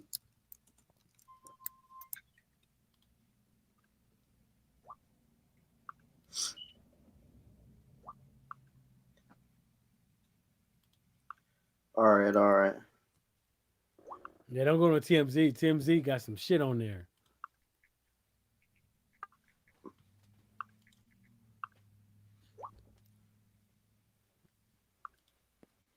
video on Instagram saying, when a boxer comes to my gym, talk. And just talking, I think, 4 times already. Just talking mad shit. And the threat was pretty much broken. And I think it's safe to say this man is not okay. Derek Lewis just hitting this dude with bombs. I don't know what he said to him, but I mean, after he's knocked out, hanging off the ropes, Derek Lewis is still continuing to provide body shots to his liver, kidney, all while just tearing up his ribs at the same time. Now, I don't know who this boxer is, but could you imagine waking up after a knockout with both your sides just on fire because Derek Lewis is just throwing your weapons at your backbone? That nigga gonna take the booty. There's not one. Look, oh! Without any output from him, that it's safe to say this might be a homicide. Now, people are telling Derek to take this footage down, and hey, I ain't got nothing to say. And on another note, Jeffrey Epstein didn't kill himself, and the surveillance video footage from his first suicide attempt was missing. And to leave on a positive note, this is David Dobrik doing. What does that have to do with anything? Check out the He's just video. talking shit, but you see what I'm saying? He fucked him up. Yeah, I've seen it. He had must this be bent an over the amateur ropes. boxer. Nah, but he called. Where you going? It must be an amateur boxer that's 5 and 17. Nah, but he called him out. He was talking shit.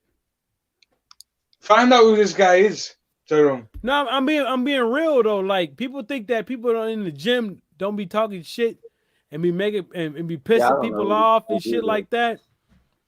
And then when it happens, you get fucked up. And then motherfuckers always like, stop, champ, stop, champ. It's too late after that because you know you got Dylan White's out there talking about he gonna slap Deontay Wilder when he see him. But if Deontay Wilder was to see Dylan White after he said that shit and just take flight, people be like, "Oh, Deontay Wilder, you're an asshole. You this and you in the third." But you forgot about this motherfucker talking about you gonna slap Deontay Wilder, right? Wilder's already been in Brixton. Nothing happened. No, that's not the fact. That's not the point. But the point is that this is what happens when you talk shit. Yeah. When you talk shit to people, I don't hear you saying, Deontay Wilder, I'm going to come to your gym, I'm going to spar you and beat your ass. You don't hear that. You hear Deontay Wilder, when I see you on site, I'm going to slap you. So in the States, that means really if you're dealing with a real life dude like that, like me, if you say that to me, I'm going to hit you on sight. Right. As soon as you see me and I get close, I'm just going to swing on you. I'm just going to swing on you, get you up out of there.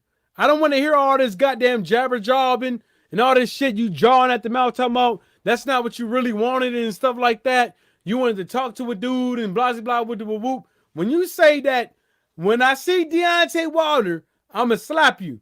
If I was Deontay Wilder, I'm taking flight. On site. Soon as I see you and anywhere, I'm taking sight. I'm taking flight on your ass. But guess what? Deontay Wilder gonna be the dude. Deontay Wilder's an asshole. He's not a real dude. He's not a beautiful people person. He's an asshole. Look at him. He fucked Dillian White up just like he did Dominic Brazil because Dominic Brazil was up in there talking cash money shit. And motherfuckers took flight. They did what they're supposed to do. In the United States, motherfuckers don't deal with motherfuckers that talk shit like that. They don't let these motherfuckers go around. If you're a grown-ass man, if you got a beef with somebody like Dillian White got beef with Deontay Wilder, but Deontay Wilder ain't got beef with Dillian White, you handle the motherfuckers on sight. And this dude's not recognizing who these motherfuckers who he dealing with. You might get away with doing that shit over there in Britain, but if Deontay Wilder was to fuck you up in the streets, most likely people will leave Deontay Wilder alone anyways. But up over here, motherfuckers will probably shoot your ass. Oh, I would enjoy shooting guys that didn't know. I'll tell you right now, if I lived in the States or something, or had laws in the States, guys that didn't know white would be gone. Telling you. They probably shoot Guys that you. would be gone. You got crazy ass fans over here with guns and knives and all kind of shit. They probably shoot you. You know how many bars I go into? I see motherfuckers with guns in there and they ain't supposed to have guns. Over here in the United States, drinking with their gun on their hip. Drink, gun in the hand and drink driving. No, they in the bar drinking. And they got their gun on their hip. And they drunk as fuck. And then they're under the influence of some other drug as well. You know how many bars that come over? You know how many bars in the United States I've been to? That's what people do. And then as soon as somebody start talking shit to them and get them out in the parking lot, they start blasting. Or they start blasting in the bar. It's like Wild Wild West, isn't it? No, it ain't like Wild Wild West. You ain't supposed to drink and have a gun on you. It's illegal. It's illegal. Did they not do that in the Wild Wild West? No, what I'm saying is that even if you have a concealed permit, you can't drink and have your gun on you. Right. You can't go in the bar and have your gun on you. You can't.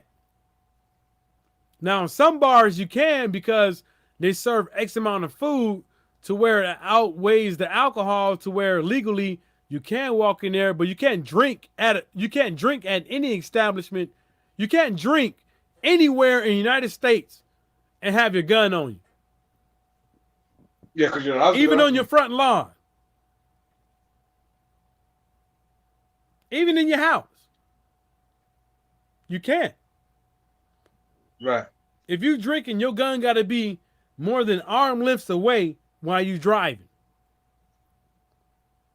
You have one drink in you. Your gun got to be your gun can't be in any way you can readily, accessibly get to it in your car while you driving. But these motherfuckers, some motherfuckers be doing that shit out here. Ask Tyrone. Yeah. Tyrone, no. I'm trying to tell them it's like how motherfuckers they ain't supposed to be drinking with their gun on them, but they be drinking with their gun on them. It's illegal as fuck. Pop off. Yeah. They be doing it in the bars, in the club, all that shit. There's like an FBI agent who was in the bar apparently, and he tried to do a split. Oh, a backflip. He did a backflip, and then the gun went off and shot somebody. Shot somebody in the leg. Yeah, FBI agent was in the bar, did a flip. Agent. Yeah, did a flip in the bar, did a backflip with his drinking with his gun on him. I think it was in Oklahoma or something. Oh, he was drinking. He was fucked up. Yeah, he was. Yeah. Did he get fired? No. Fuck him. I don't know what happened. Yeah. No, he didn't get fired. He didn't get fired. He probably got some fucked up ass job for the rest of his fucking FBI career. Because he actually hit somebody. The bullet actually hit somebody. So he probably got a fucked up ass job now. Because people would be protecting their own, but you know what? The people that protect their own, Department of Defense, are like people in the Navy, Marines, and shit like that. They don't protect their own. Yeah. They don't, unless you like some Navy SEAL or something like that. Then you start getting protection, but you don't get no protection.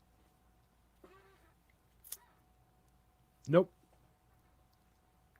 I gotta get up. I gotta get up out of here, man. Gotta cook this food real quick, man, because I'm starving. You barbecuing fish? Nah, I'm about to fry it. I'm about to fry this parrotfish. Oh, okay. Is that the catch you caught at the harbor? Nah, that's the one I cooked the last time. I put in the thing, the parrotfish, the real colorful fish. Right. Did you get that?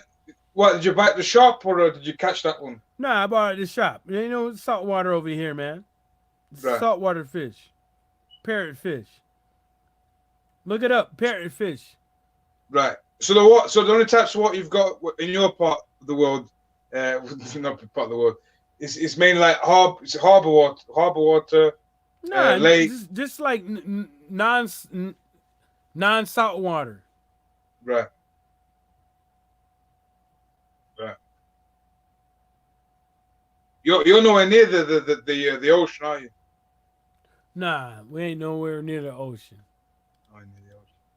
Nowhere near.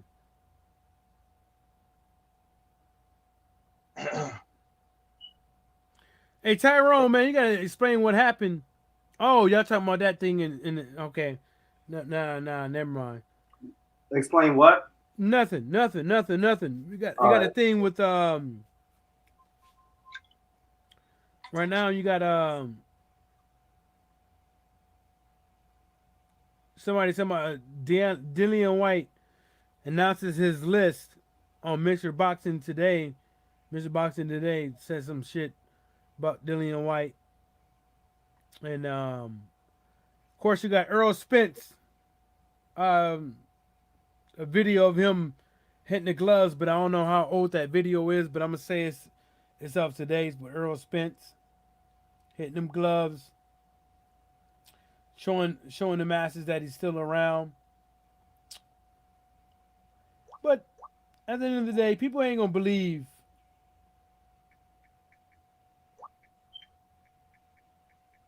People ain't gonna believe Earl Spence coming back until he comes back and whoops somebody's ass. I think people are a bunch of haters. They're not really insinuating whether or not Earl Spence is coming back because they don't want him back. You know. But I'm up out though, man. I gotta cook. All right, my mate. All the best. All right, fellas. Guess we can end it there. Yeah, anything else to say, Alex? Nah, not much. There ain't nothing out there. Nothing. Nah, there's nothing. What about you? No, I'm pretty much done. Just looking forward to the fight tomorrow. Right. I might watch this. I might watch this one here. This one, yeah, this is the only thing. Well, I might just pass. All right. Yeah. All right. Then. Guess we're heading out. Yeah. All right, bro. See you. Peace. Peace.